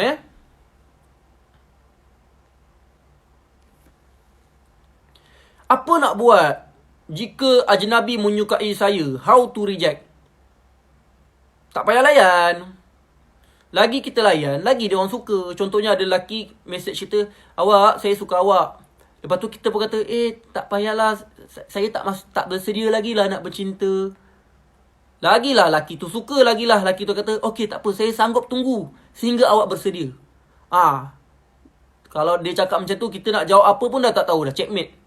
Sebab tu tips nak elakkan diri daripada berikhtilat ataupun nak elakkan diri daripada dikacau oleh ajnabi ni adalah jangan layan langsung. Tak payah balas pun message dia. Saya ada satu cerita, kisah benar Time awal-awal sebelum saya kahwin dulu. Time tu saya awal-awal buat tarbiyah sentap. Time tu banyaklah perempuan suka. Saya pun tak tahu apa hal. Mungkin muka saya handsome kot. Kot lah, kot. Isteri saya kata saya tak handsome. Tapi mata manusia berbeza kan. Mungkin diorang kata saya handsome, saya pun tak tahu. Tapi bila awal-awal saya buat tarbiyah sentap, time tu saya tak kahwin lagi. Perempuan ramai gila message. Boleh tak kita couple? Boleh. Bapa geli bye. Aku buat dakwah, aku nasihat orang jangan couple. Tiba-tiba diorang nak couple dengan aku. Bapa Apa saya buat? Saya tak balas, tak layan langsung. Dan saya amat menitik beratkan diri saya sendiri untuk saya menjaga ikhtilat. Dan saya menitik beratkan pada diri saya supaya tak buat benda yang mengundang fitnah. Contohnya saya nampak ada setengah pendakwah sekarang yang tak kahwin lagi ni. Buat muka acah-acah comel, lepas tu caption, boleh saya jadi menantu mak awak? Apa kejadah kau buat macam tu? Kau buat dakwah, nak orang suka kau ke nak orang suka Allah? Nanti disebabkan dakwah kau, perempuan tu tak suka Allah pun, perempuan tu suka kau, bernafsu dengan kau. Inilah masalah orang zaman sekarang yang buat dakwah ni. Dia bukan nak orang suka Allah, dia nak orang suka dia. Lepas tu dia pergi melayan-layan pula, buat pick up line pula. Padahal buat dakwah, rosak babe, rosak. Ini nasihatlah juga untuk pendakwah-pendakwah sekalian. Jaga diri korang tu, jaga diri daripada fitnah. Sama balik tadi, saya tak buat status acah-acah gedik dan sebagainya. Saya usaha menjaga diri saya juga. Sebab saya tak nak apa yang saya buat ni menjadi fitnah pada orang lain. Pun begitu ramai juga perempuan yang message kacau saya, serius. Wallahi, saya pernah ada, baru habis ceramah, tiba-tiba ada perempuan call, saya pun tak tahu mana dia dapat nombor saya. Dia call, "Assalamualaikum, ni Ustaz Anin ke?" "Siapa ni?" perempuan tu ajak saya berzina, Syekh. Ajak saya berzina. Dia buat, Ustaz. Dia buatlah suara gedik dia tu. Saya baru habis ceramah. Aku tu baru habis ceramah. Tiba-tiba orang goda ajak berzina. Saya pun tutup lah phone tu. Lepas tu saya cakap kat kawan saya. Time tu ada kawan saya kata, aduh mak, nak goda aku kreatif lah sikit. Terdesak sangat tu. Aku gelak je time tu. Ada juga perempuan mesej saya, dia kata, Ustaz, saya nak couple boleh tak? Saya tak layan lah. Ada satu lagi, ni sampai sekarang lah saya ingat. Dia kata, Ustaz, saya baca buku-buku Ustaz. Buku-buku Ustaz telah membuatkan perubahan pada diri saya. Alhamdulillah, saya banyak berubah bila baca buku-buku Ustaz. Tapi Ustaz, boleh tak kita berkapal? Saya macam, ya Allah, kau kata kau berubah baca buku aku. Kau rasa kau terkesan baca tulisan aku. Aku punyalah tulis macam-macam jangan couple. Tiba-tiba kau ajak aku couple. Maksudnya kau tak terkesan pun baca tulisan aku. Betul tak? So jadi macam saya pening lah. Aduh mak, apalah perempuan ni. Apa saya buat lepas tu, saya tak layan lah. Tiba-tiba dia mesej lagi, Ustaz, saya nak jemput Ustaz ceramah dekat universiti saya. Boleh tak? Ustaz jadi panel. Dia punya semangat nak goda saya. Sampai dia ajak saya bagi ceramah dekat universiti dia supaya dia dapat jumpa saya. Oh, bapa saya time tu baru saya balas. Saya kata, maaf, saya tak dapat hadir jemputan tersebut sebab saya ada urusan lain. Bila saya balas tu, perempuan tu terus, oh, Ustaz balas pun. Selama ni tak balas. So, Ustaz boleh tak couple dengan saya? Kalau tak nak couple, boleh tak saya jadi sahabat? Oh, lama, saya tersilap dah, terbalas lah pula. Silap. So, apa saya buat? Saya nak tak layan, takut dia kacau lagi. Sebab kadang-kadang orang macam ni tak kenal erti putus asa dalam menggoda seseorang. So, kalau saya tak layan, dia usaha lagi nak couple dengan saya. So, apa saya buat? Saya kata kat dia, maaf, awak tak cantik. Padahal dia cantik je sebenarnya. Wallahi dia cantik. Tapi saya terpaksa cakap, maaf, awak tak cantik. Oh, lepas tu marah betul dia. Sampai sekarang dah saya tak tahu apa jadi kat dia. Saya terpaksa lah cakap dia tak cantik, dengan harapan lepas ni dia dah tak kacau saya. Sebab perempuan ni bila cakap pasal muka, sensitif betul. So saya gunakanlah cara tersebut. Alhamdulillah sampai sekarang bahagia. Tapi disebabkan peristiwa tersebut, saya bincang dengan mak ayah saya bincang dengan kakak saya dan sebagainya. Maka akhirnya tak lain tak bukan, nak selamatkan diri daripada fitnah, kena kahwin. So saya pun kahwin lah. Saya kahwin dengan isteri saya. Saya tak kenal pun dia sebelum ni, wallahi. Simple je, saya jumpa kakak saya. Kakak saya kata, Adnin kena kahwin. Sebab Adnin kalau buat dakwah, muda, tak kahwin lagi, dalam keadaan muka macam ini, adalah jambu sikit je lah. Tapi tak adalah jambu sangat sebenarnya. Gigi ada je taring kat sini. So tapi adalah orang yang tak handsome macam aku pun orang kata handsome. So ujian lah semua ni. So kakak saya kata, Adnin kena kahwin. Kalau Adnin tak kahwin, takut-takut Adnin buat dakwah, nampak macam hebat dakwah, tapi sebenarnya Adnin telah merosakkan perempuan-perempuan lain. Perempuan-perempuan jatuh cinta ke Adnin, tapi tak jatuh cinta dengan Allah pun. So Adnin kena kahwin untuk selamatkan diri Adnin daripada fitnah. So Ana pun katalah, saya pun kata dekat kakak saya, kakak, nak kahwin dengan siapa? Sebab dekat telefon saya tak ada seorang pun nombor perempuan. Saya tak simpan langsung nombor perempuan. Saya tak follow langsung perempuan dekat Instagram saya. Saya tak friend dengan seorang pun perempuan dekat Facebook saya, melainkan guru-guru saya ataupun murabi-murabi saya. So saya tanya kakak saya, kakak nak kahwin dengan siapa? Tak tahu lah. Tapi Adnin kena kahwin. Aduh mak, nak kahwin dengan siapa So saya kata kat kakak saya, simple je. Okay kakak, boleh tak kakak carikan perempuan yang lagi baik daripada kakak dan lagi cantik daripada kakak? Kakak saya cantik, alhamdulillah. Sangat cantik. Dan kakak saya pakai purdah. Kakak saya tak pernah upload satu gambar pun dekat media sosial. Kakak saya hafal 30 juzuk Al-Quran. Kakak saya SPM 12A. Kakak saya ambil degree Usuluddin dekat Jordan. Maknanya saya sangat respect kakak saya. So saya kata dekat kakak saya, boleh tak kakak carikan perempuan yang lagi baik daripada kakak dan lagi cantik daripada kakak? So kakak saya kata, okey boleh. Kakak saya pun carilah Cari. Jumpalah seorang ni dekat program tarbiyah. Kakak saya tanya dia, awak ada dah tunang dengan sesiapa ke? Oh, tak ada lagi. So, awak nak kahwin tak?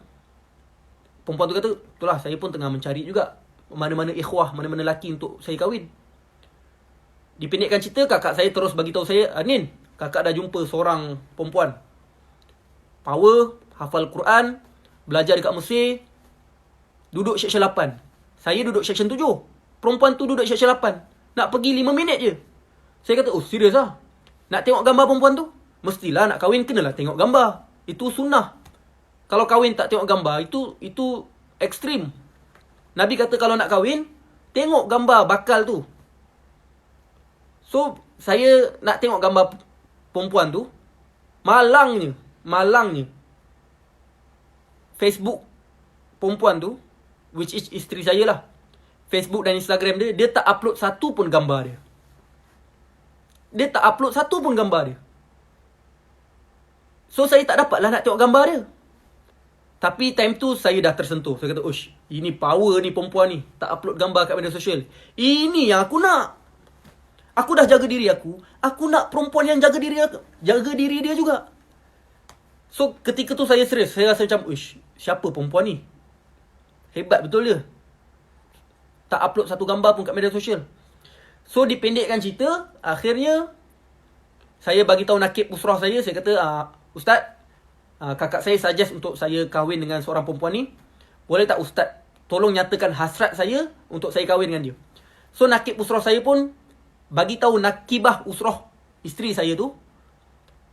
And then kita orang pun bertaaruf. Saya bertaaruf dengan isteri saya dekat sebuah rumah, dekat rumah ustaz saya lah, kat rumah murabi saya. Saya duduk sini, isteri saya duduk depan saya, belakang langsir. So, saya sembang dengan isteri saya tu belakang langsir. Ni wallahi cerita, kalau saya tipu saya dosa besar.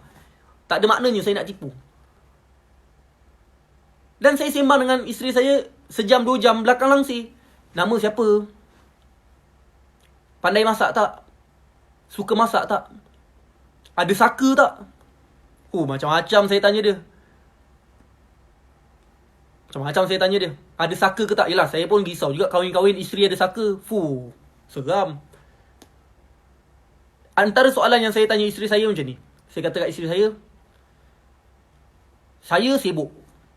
Kalau awak kahwin dengan saya, InsyaAllah awak akan kena tinggal selalu. Sebab apa? Sebab saya sibuk bagi ceramah sini sana. So, awak sanggup ke kahwin dengan saya dalam keadaan awak akan ditinggalkan? Saya tak adalah cakap awak. Saya kata anti lah. Anti sanggup ke ditinggalkan? Sebab kalau anti kahwin dengan Ana sibuk. So, isteri saya cakap, saya sanggup ditinggalkan demi dakwah. Bila saya dengar tu, ni power perempuan ni, Lepas tu saya tanya isteri saya, suka shopping tak? Saya tak suka shopping. Saya cakap lah, saya tak suka shopping. Saya kalau pergi mall je, saya akan stres. Enti suka shopping tak? Isteri saya cakap, saya pun tak suka shopping sangat. Alhamdulillah. Antara soalan saya kata kat isteri saya tak sukalah perempuan yang merajuk-rajuk pada benda kecil. Benda kecil nak merajuk. Lupa wish hari jadi, merajuk. Tak bagi hadiah hari jadi, merajuk. Saya tak sukalah perempuan macam itu. Isteri saya cakap, saya pun tak suka lelaki macam tu. Saya tak kisah orang nak bagi hadiah, tak ada bagi hadiah. Bagus ni bagus. So, dipendekkan cerita, saya tanya dia kenapa nak kahwin dengan saya. Dia kata, sebab saya nak suami yang buat dakwah, saya nak suami yang faham agama, saya nak suami yang boleh membimbing diri dan anak-anak. Saya nak dapatkan takwa, saya nak bersemangat dalam dakwah.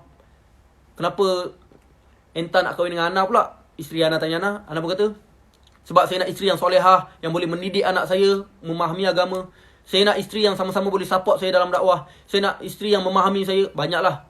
Dipendekkan cerita, dah habis ta'aruf sejam 2 jam tu, barulah nakib saya tu, ustaz saya tu buka langsir. Time tu lah saya pandang dia first time. Saya pandang mata dia.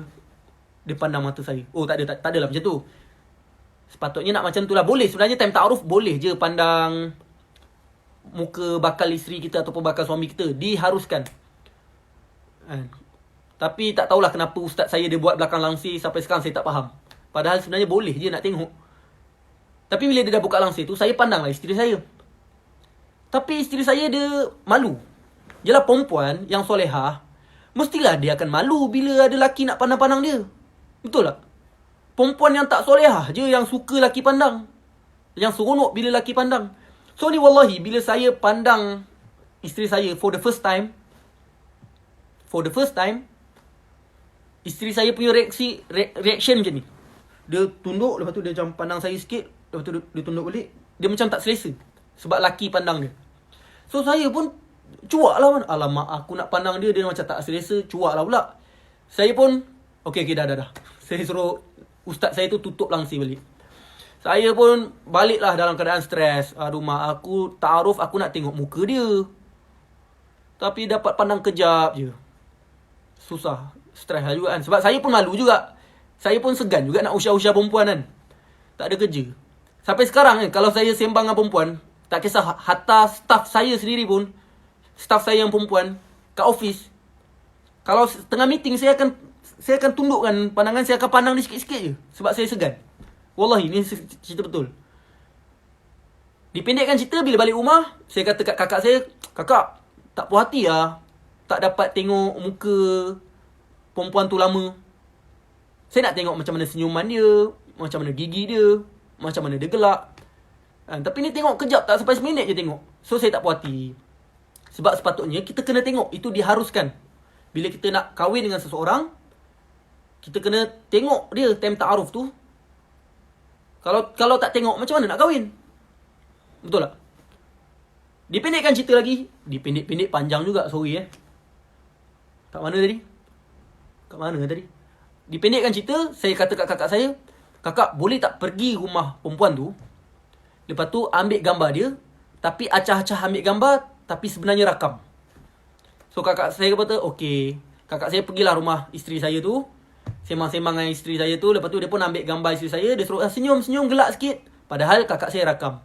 Balik rumah, kakak saya tunjuk, ni, tengoklah video ni. Time tu lah, bila saya tengok video tu, saya nampak perempuan tu gelak, saya nampak perempuan tu senyum. Time tu baru saya tersentuh hati. Sejuk hati, mata memandang. Oh, she's the one. Dipendekkan cerita lagi. Dipanjangkan cerita. Akhirnya saya istikharah.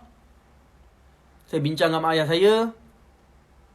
Saya pergi kat rumah isteri saya tu, jumpa mak ayah dia, berkenalan. Lepas tu family dia pula pergi rumah saya, berkenalan. Dan akhirnya saya istikharah lagi. Saya kata dekat mak ayah dia, Pakcik, kalau saya istikharah, saya bincang dengan mak ayah saya, kalau saya rasa ini yang terbaik, saya akan bagi tahu. Dan setelah saya beristikharah, akhirnya saya pergi dekat rumah isteri saya. Saya kata dekat mak ayah dia, Pakcik, saya dah bincang dengan mak ayah, saya pun dah istikharah. Saya rasa saya setuju untuk berkahwin dengan anak pakcik. Adakah pakcik, makcik setuju untuk jadikan saya menantu? So, diorang pandang satu sama lain dan diorang berkata, kami setuju. Dan akhirnya, mak saya sarung cincin dekat tangan isteri saya tu lah. Kemudian, bertunang lah. Time bertunang tu, saya tak masuk pun rumah tu. Saya duduk kat luar je. Dan sepanjang tempoh pertunangan, lebih kurang 3 bulan lah. Saya tak ingat, tapi 3 bulan tak silap saya. Wallahi, demi Allah, kalau saya tipu, saya dosa. Saya tak pernah pun message isteri saya kata, hai, apa khabar, sihat ke? Awak rindulah. Wallahi tak pernah. Sebab apa? Sebab tak kahwin lagi. Selagi tak kahwin, kita wajib jaga batas-batas ikhtilat. Sebab apa? Kahwin pun boleh cerai, apatah lagi tak kahwin. Tunang, bila-bila boleh putus. Sebab tu kita kena menjaga hati kita. Dan sepanjang tu saya tak... belum kahwin lagi lah. Ni baru proses tunang. Ni baru proses tunang. Sepanjang pertunangan tu, wallahi saya tak pernah pun message isteri saya. Kami hanya buat grup. Dalam grup tu ada saya, isteri saya, mak ayah saya dan kakak saya. Dan dalam grup tersebut, kami hanya sembang benda-benda yang berkaitan kahwin saja. Hantaran berapa ringgit, nak kahwin berapa hari bulan, nak baju warna apa, benda-benda yang berkaitan hajat, berkaitan urusan kahwin tu je lah. Tak ada kerja saya nak message, awak sihat ke, rindu lah awak. Senyum sikit, alah cute-nya. Tak ada kerja. Sebenarnya bila kita tak jaga ikhtilat sebelum kahwin, benda itulah yang membuatkan kita susah nak kahwin. Dan benda itulah yang membuatkan kita rosak. Sebab tu kebanyakan orang yang berkapal, bercinta, end up kecewa. Lepas tu depressed. Cuba korang dengar lagu-lagu cinta. Lirik-lirik dia pasal apa? Lirik-lirik dia banyak pasal kecewa je. So dah tahu couple tu mengecewakan, dah tahu tak jaga ikhtilat tu berakhir dengan kecewa. Habis kenapa korang couple? Bapa. Dipendekkan cerita lagi. Alamak. Dipanjangkan cerita lagi. Setelah berapa bulan kahwin. Kahwin pula. Berapa bulan tunang. Akhirnya kita orang pun nikah. Nikah kita orang buat simple je. Dekat rumah mak ayah saya. Dekat rumah isteri saya lah. Saya punya malam nikah tu dekat rumah isteri saya. Saya nikahkan awak dengan isteri saya pula. Dengan anak saya. Siti sekian. Saya terima dan kahwin. Pap kahwin. First time saya orang cincin. First time pegang tangan dia. Time tu saya tak tahu nak rasa apa. Sebab tak pernah couple, tak pernah bercinta, tak pernah sembang-sembang dengan perempuan gedik-gedik kan. So saya bila pegang tangan isteri saya tu, saya hanya boleh cakapkan syukur. Ya Allah, Alhamdulillah. Aku dah usaha menjaga diri aku sebelum kahwin. Sekarang kau bagi aku nikmat mendapat isteri yang baik. Syukur ya Allah. Sampai sekarang saya sangat bersyukur Allah bagi saya isteri yang macam tu. Ya Allah. Saya sangat sayangkanlah isteri saya. Tiba nak nangis pula. Sebab isteri saya tak ada malam ni. Isteri saya dekat rumah mertua dia. Tapi apa yang saya buat kesimpulan, sebenarnya kisah hidup saya ni tak adalah hebat mana pun. Sebenarnya saya ada ramai lagi, ratusan, ribuan kawan-kawan saya yang lagi hebat lagi, yang kisah perkahwinan diorang lagi indah dan 1000 kali ganda lebih hebat daripada saya. Dan saya cerita pada hari ini, saya nak membuktikan bahawasanya tak payah couple pun boleh kahwin. Tak payah couple pun boleh bahagia. Kalau menjaga ikhtilat, boleh bahagia. Sebab dah ramai orang buat. Nabi pun mana couple. Tapi kita lebih memilih untuk ikut budaya barat. Ikut cara hidup orang kafir. Kena couple dulu, kena tak jaga pergaulan, tak jaga ikhtilat dulu baru kahwin. Benda ni lah sebenarnya punca kepada kerosakan, punca kepada pelbagai isu-isu depression, punca kepada kes zina berleluasa dan sebagainya. Kerana itulah nasihat saya, ikutlah apa yang Allah dan Rasul suruh. InsyaAllah itulah kunci kebahagiaan. Itulah kisah hidup. Macam mana boleh sampai sini cerita ni? Itulah soalan tadi tu. 12.41. Apa pun, ada orang tanya macam mana nak kenal perangai dia. Tanya je lah mak bapak dia. Tanyalah guru-guru dia. Tanyalah kawan-kawan rapat dia. Sebab kalau kita couple dengan dia, couple tu fake je. Dia pura-pura baik dengan kita tu semua palsu je. Sebab tu lah kebanyakan orang bercinta sebelum nikah, end up lepas kahwin cerai juga. Betul tak? Macam tu lah. Sebelum kita teruskan sesi Q&A ni, macam biasalah, promote sekali lagi. Kalau korang nak dapatkan kurta tarbiyah sentak eksklusif, korang boleh WhatsApp segera di nombor tertera 0113984549. Support sikit lah support sikit. Baju ni pun selesa, ada 6 warna. Warna biru, warna kelabu, warna hitam, warna merun, warna pink dan warna turquoise. Korang boleh dapatkan kurta eksklusif tarbiyah sentak. Ada 1,200 helai saja. Siapa cepat dia dapat. Ada saiz XS sampai saiz XL. Sangat cantik. Tengok ada logo tarbiyah sentak. Macam tu lah. Okey, habis promote. Kita buka soalan seterusnya. Ustaz, doakan SPM saya. Kepada pelajar-pelajar SPM sekalian, saya doakan moga korang semua berjaya. Dengan cerita SPM tangguh tahun depan kan.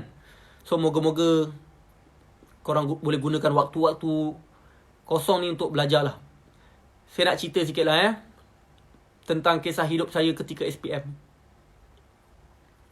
Saya ni, saya jujur lah saya cakap, time sekolah rendah, saya bukan budak pandai. Saya nakal lah sikit. Tak terlalu nakal, tapi tak terlalu baik ketika sekolah rendah. Tapi bab akademik memang saya teruk. Saya pernah dapat nombor 37 daripada 38 dalam kelas. Dapat second last. Banggalah juga. UPSR, saya punya result tak membanggakan. Saya tak nak cerita tapi tak membanggakan. Saya punya PMR, ataupun sekarang ni orang panggil PT3. PMR saya teruk gila.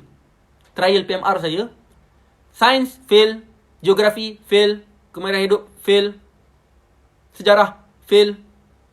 Bahasa Arab, hampir fail. Teruk lah. Bila masuk form 4, saya ambil course sains.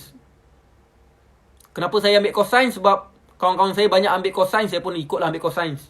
Sebab orang kata orang yang ambil course sains ni pandai kan. So saya rasa nak jadi pandai lah juga. Saya pun ambil course sains. Tapi malangnya, bio, fail.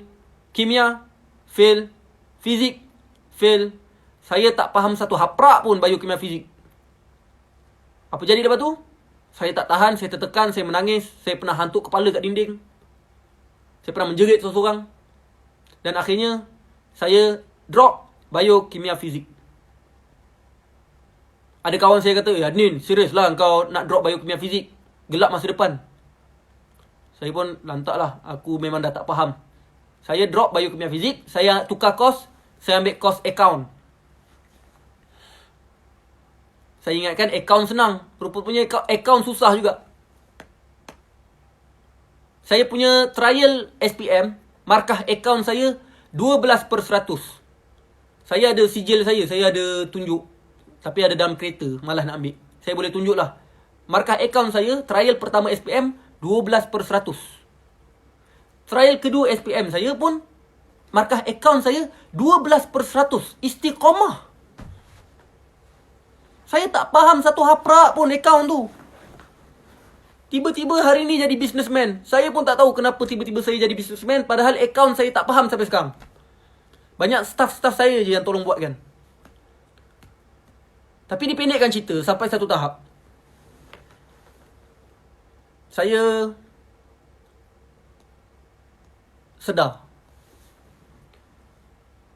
Kalau nak jadi orang Islam ni, sepatutnya orang Islam lah yang kena pandai. Betul tak? Macam mana kita nak orang hormat Islam sedangkan kita malas?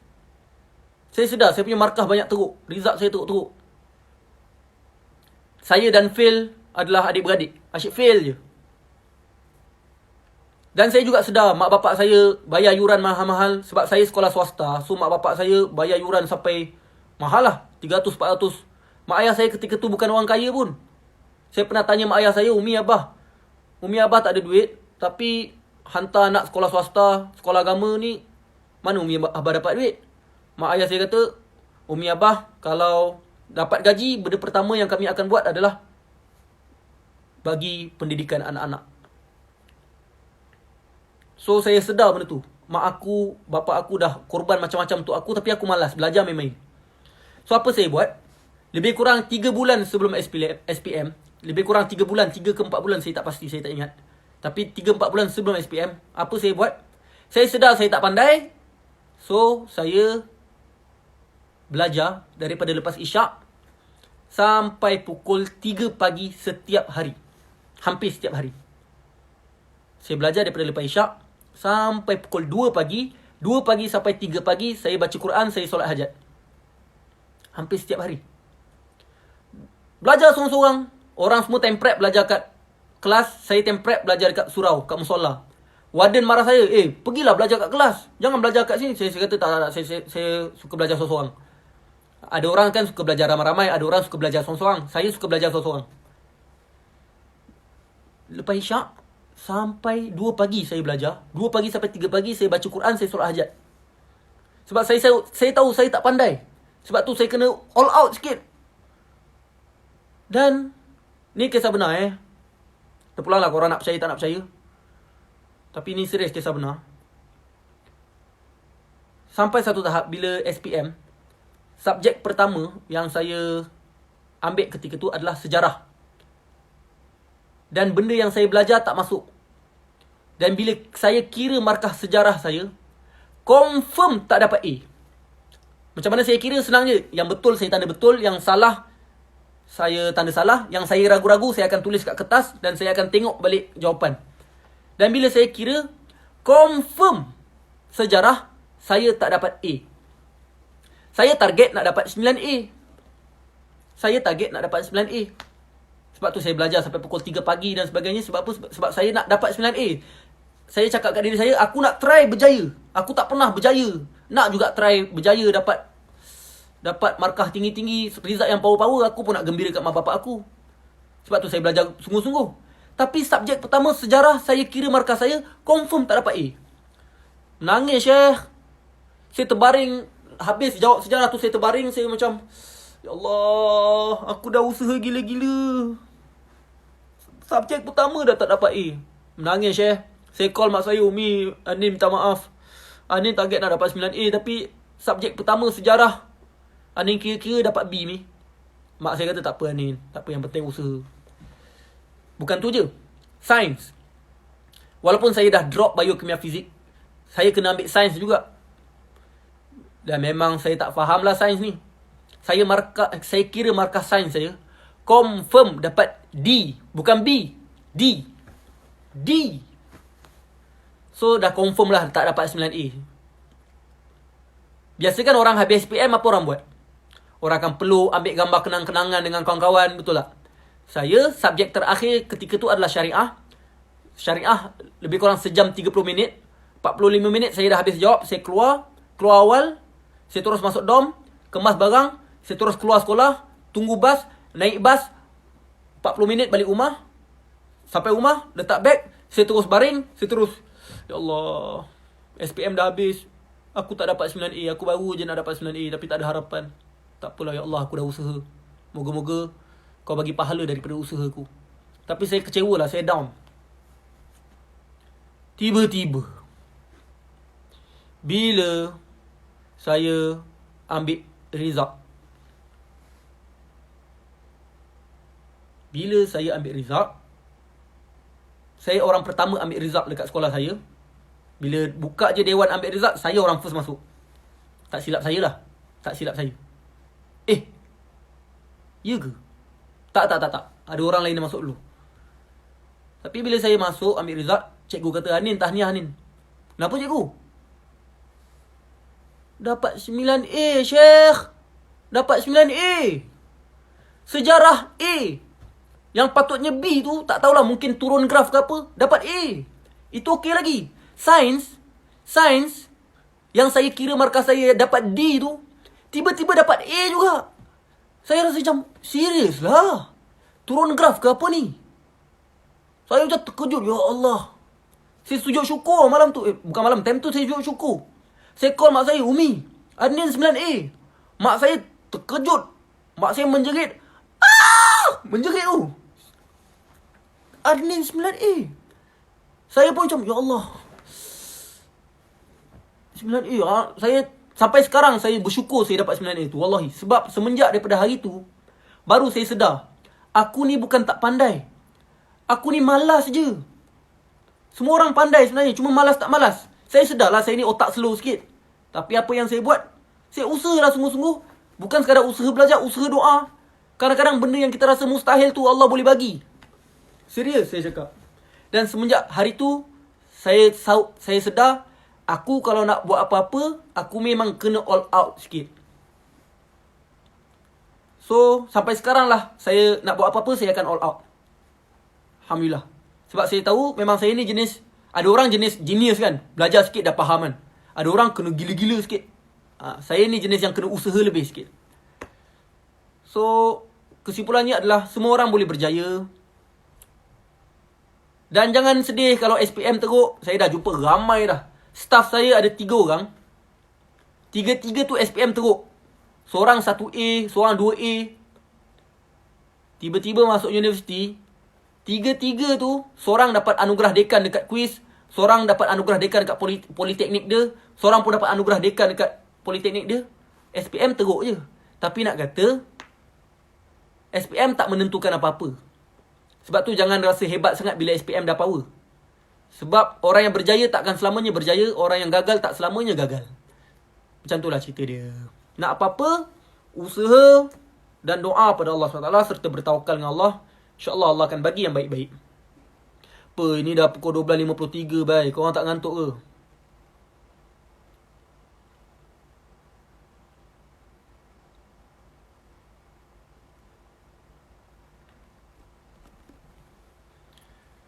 Macam mana nak jaga ikhtilat antara classmate lelaki? Oh, yang tanya ni perempuan. Macam mana kita nak jaga ikhtilat dengan classmate kita? Senang je. Jaga je lah. Tu je lah. Saya cerita sikit lah. Malam ni banyak bercerita lah pula Cerita saya kat sekolah lah, kat sekolah. Saya tak pernah lah sembang dengan perempuan kat sekolah. Alhamdulillah lah, tak pernah. Melainkan kalau ada hajat, kalau meeting ke apa, meeting dakwah, meeting badar ke apa, time tu baru kita bincang lah. Tapi tu pun profesional lah. Ada sekali tu, saya masuk kelas. Time ni form 5, saya ingat lagi. Form 5 saya masuk kelas. Tiba-tiba bawah meja saya dapat surat. Surat lah, orang tu confess lah suka saya. Saya pun tak tahulah siapa bagi surat tu. Saya marah gila. Habis je sekolah tu, sebelum semua orang balik dom, saya kata, jap. Saya kata kat semua kelas, lelaki dengan perempuan, saya kata, jap. Saya pergi depan kelas, saya kata, siapa bagi surat ni? Semua diam. Tak ada yang mengaku lah. So, saya katalah dekat kelas saya, weh, kita sekolah agama kot. Setiap hari baca Quran. Setiap hari belajar agama. Dapat pendidikan agama. Dapat suasana agama. Dan sekolah agama pun nak buat-buat surat cinta lagi. Apa kejadah? Saya marah. Hargailah agama yang Allah bagi. Ini dah sekolah agama pun nak couple-couple. Ingat aku sukalah kau bagi-bagi surat macam itu. Oh, saya marah. Time tu saya marah betul lah. Semenjak daripada hari itu, alhamdulillah sampai sekarang tak dapat apa-apa surat. Tapi nak kata, akhirnya awal-awal bila kita jaga ikhtilat ni, orang sekeliling akan kata kita sombong lah. Dia kata, alah sombong lah. Oh yo, tak friendly lah. Perempuan-perempuan akan kata kita, oh tak friendly ke apa. Tapi sebenarnya, dalam diam, dalam keadaan dia orang kata kita sombong ke apa, sebenarnya dia orang respect kita. Last, bila lantik jawatan, dia orang lantik kita juga. Sebab apa? Sebab dia orang percaya kita. Sebab itulah, kita bila nak buat baik tu, kita istiqamah je buat baik. Orang nak kata apa, orang kata kita poyo ke, acah-acah halim ke apa. Kita diam je, kita teruskan buat baik dan teruskan tunjukkan akhlak yang baik, teruskan memberi manfaat pada diorang, teruskan bersabar dengan kutukan. Lama-lama orang-orang yang tak puas hati dengan kita, orang-orang benci kita, lama-lama diorang akan respect kita dan diorang akan hormat kita. Seriously saya cakap. Sebab kadang-kadang orang yang perli-perli kita ni, diorang nak tengok kita ni betul ke tak betul.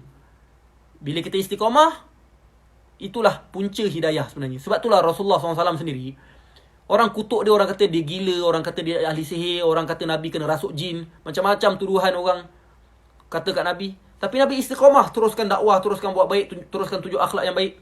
Lama-lama apa jadi? Hampir semua orang kat Mekah tu masuk Islam. Orang yang dulu pulau Nabi, boykot Nabi, benci Nabi, tapi berkat Nabi istiqamah atas jalan dakwah ni, orang kutuk macam mana pun dia terus istiqamah. Akhirnya satu Mekah tu, time Fatul Mekah, hampir semua masuk Islam. Hebat tak hebat? Itulah kunci bila kita istiqamah. Biarlah orang nak kata apa, tapi kita teruskan buat baik, teruskan tunjukkan akhlak yang baik. Macam itulah cerita dia.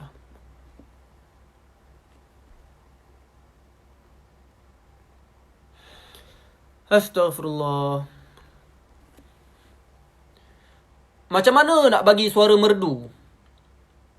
Macam ni lah. Ada memang Allah jadikan orang ni suara dia sedap. Itu bakat dia.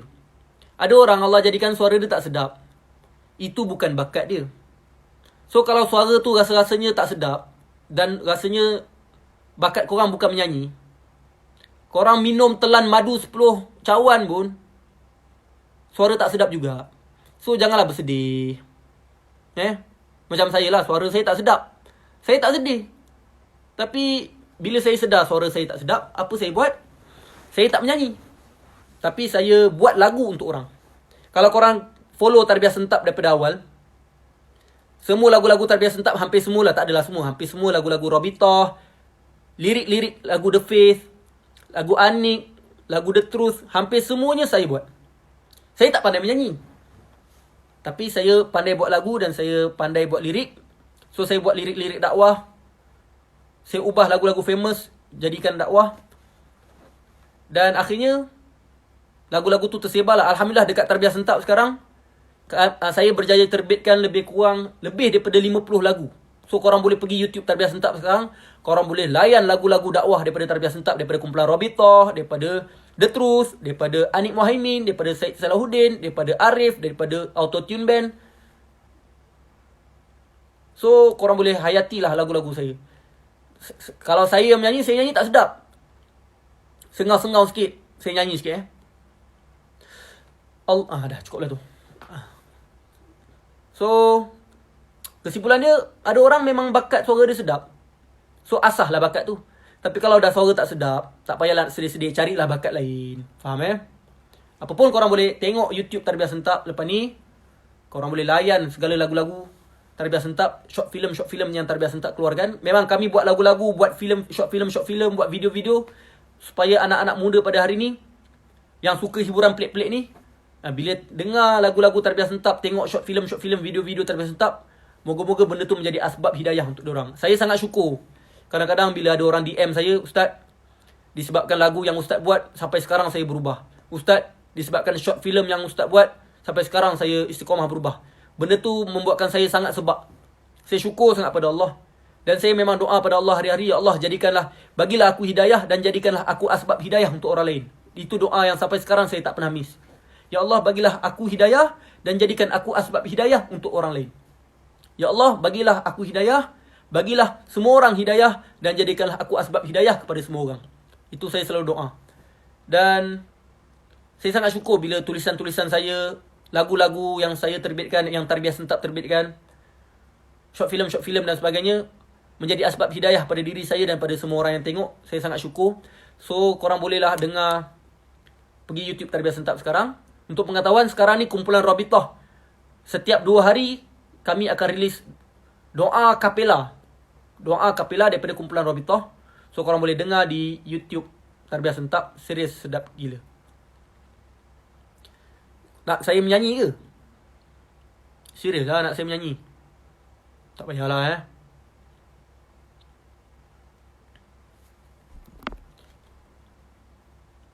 Okay, saya rasa cukup lah tu. Dah pukul 1 dah. Kita sambung esok je lah insyaAllah. Tapi esok isteri saya ada. So saya tak tahulah boleh semang-semang lama-lama macam ni. So itu sajalah persembangan kita pada malam ini.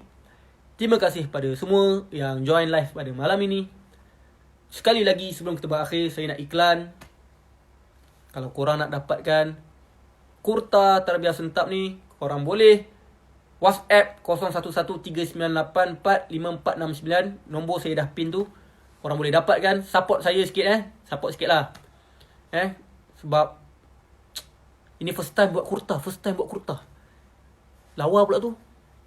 Bagi saya lah lawa. Tak tahu bagi korang lawa ke tak. So korang boleh dapatkan lah. Segera eksklusif sebab ada 1,200 helai sahaja insyaAllah. Kepada Hazim Jamaluddin. Daripada tadi saya ternampak Hazim Jamaluddin tu. Adakah Hazim Jamaluddin ni Hazim Jamaluddin yang Hira tu, ke Hazim Jamaluddin yang lain? Boleh munculkan diri anda. Tapi sekiranya anda adalah Hazim Jamaluddin yang Hira, maka ana pun rindu anda sangat-sangat. Boleh kirim salam dekat abang anda. Abang anda antara sahabat ana yang sangat ana sayangi. Rindu lama tak jumpa dia. Dan moga kita semua dapat bertemu. Nanti dah habis PKP ni, Zim, jomlah kita makan sama-sama, main bola sama-sama insyaAllah. Hira tu apa? Hira tu sekolah saya dulu. Faris Hira juga Ramailah budak Hira hari ni. Semoga kita dipertemukan dalam syurga insyaAllah. Okay, Wallahualam. Kita jumpa lagi. Terima kasih kerana sudi join live pada malam ni. Esok kalau ada rezeki kita buat live lagi lah. Tapi esok isteri saya dah balik. So itu sajalah. Wallahu alam, kita tutup majlis kita dengan tasbih kifarah dan suratul As. Subhanakallahumma bihamdika asyhadu an la ilaha illa anta astaghfiruka wa atubu ilaik. Bismillahirrahmanirrahim. Wal 'asr innal insana lafi khusr illa alladhina amanu wa 'amilus solihat wa tawassaw bil haqq wa tawassaw bis sabr. Saya sangat mencintai korang semua kerana Allah. Semoga Allah SWT ampunkan dosa kita. Kita akhiri dengan doa insya-Allah. Bismillahirrahmanirrahim. Alhamdulillahirabbil alamin wassalatu wassalamu ala asyrafil anbiya'i wal mursalin wa ala alihi washabihi ajmain. Ya Allah, ya Tuhan kami yang Maha Pemurah, yang Maha Penyayang, Kau ampunkanlah dosa-dosa kami, Kau ampunkanlah dosa-dosa seluruh umat, seluruh alam sampai hari kiamat ya Allah. Ya Allah, Kau bagilah hidayah kepada kami, Kau bagilah hidayah kepada seluruh umat, seluruh alam sampai hari kiamat ya Allah. Dan Kau jadikanlah kami asbab hidayah kepada seluruh umat, seluruh alam sampai hari kiamat ya Allah. Ya Allah, kurniakanlah kami syurga dan redha-Mu ya Allah, dan selamatkanlah kami daripada azab api neraka. Ya Allah, Kau ampunkanlah kami, Engkau Maha Pengampun dan Kau suka mengampunkan, maka ampunkanlah kami ya Allah. Ya Allah, ya Tuhan kami yang Maha Pemurah, yang lagi Maha Penyayang. Kami ni banyak dosa ya Allah, banyak aib kami ya Allah. Banyak dosa yang kami lakukan sama ada sengaja ataupun tak sengaja. Dosa-dosa kecil atau dosa besar, dosa sembunyi atau terang-terangan. Tak mampu kami nak hitung segala dosa kami ya Allah. Banyak sangat dosa kami ya Allah. Di bulan Ramadan yang mulia ni pun kami buat banyak dosa ya Allah. Betapa teruknya kami ya Allah. Dalam keadaan syaitan tak ada ini pun kami masih berlazimi dosa ya Allah. Bangga dengan dosa. Betapa lemahnya diri kami, betapa hinanya diri kami ya Allah. Kerana itu ya Allah, pada malam yang indah ni kami nak memohon ya Allah, ampunkanlah dosa kami, ampunkanlah dosa kami, ampunkanlah dosa kami ya Allah. Bagilah kami kekuatan untuk tinggalkan dosa dan maksiat ya Allah. Kami banyak sangat maksiat ya Allah. Kami nak taubat tapi kami buat balik dosa. Kami taubat, kami buat balik dosa. Sebab tu ya Allah, bagilah kami kekuatan untuk kami tinggalkan dosa dan maksiat ya Allah. Kadang-kadang kami ketagih dengan maksiat ya Allah. Kami nak berubah, kami jatuh dalam dosa yang sama berulang-ulang ya Allah. Sebab tu ya Allah, kami mohon pada malam ini ya Allah, bimbinglah kami, kuatkan kami ya Allah.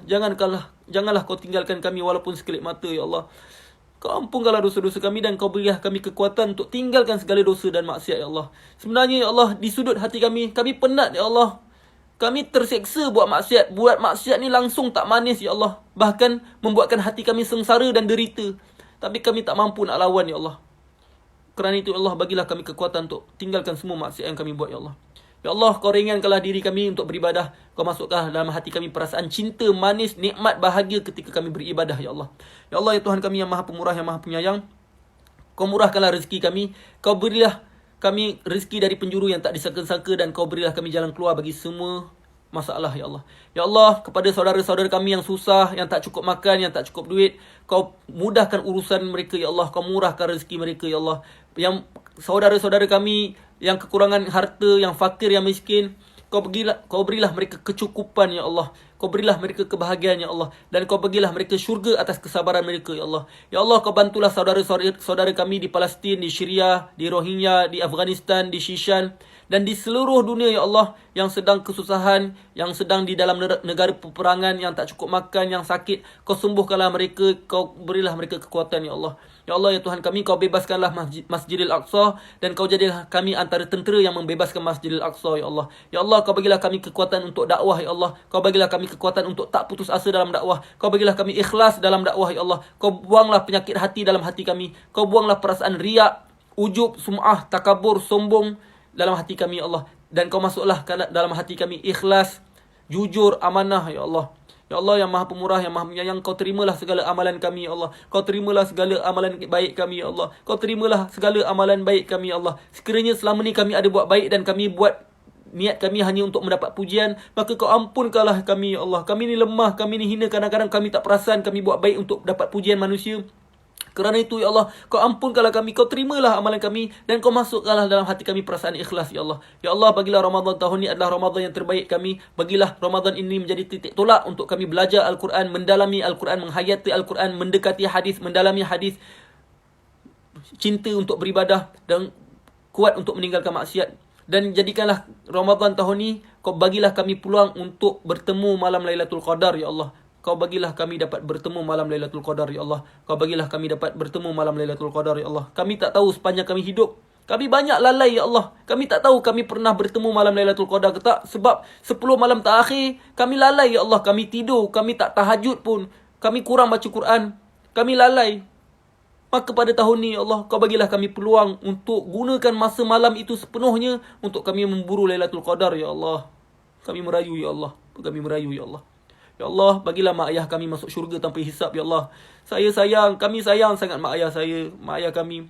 Kami sayang sangat mak ayah kami, Ya Allah. Mereka banyak berkorban untuk kami, Ya Allah. Kau ampunkanlah semua dosa mereka. Kau bagilah mereka hidayah. Dan kau masukkanlah mereka ke dalam syurga tanpa hisap, Ya Allah.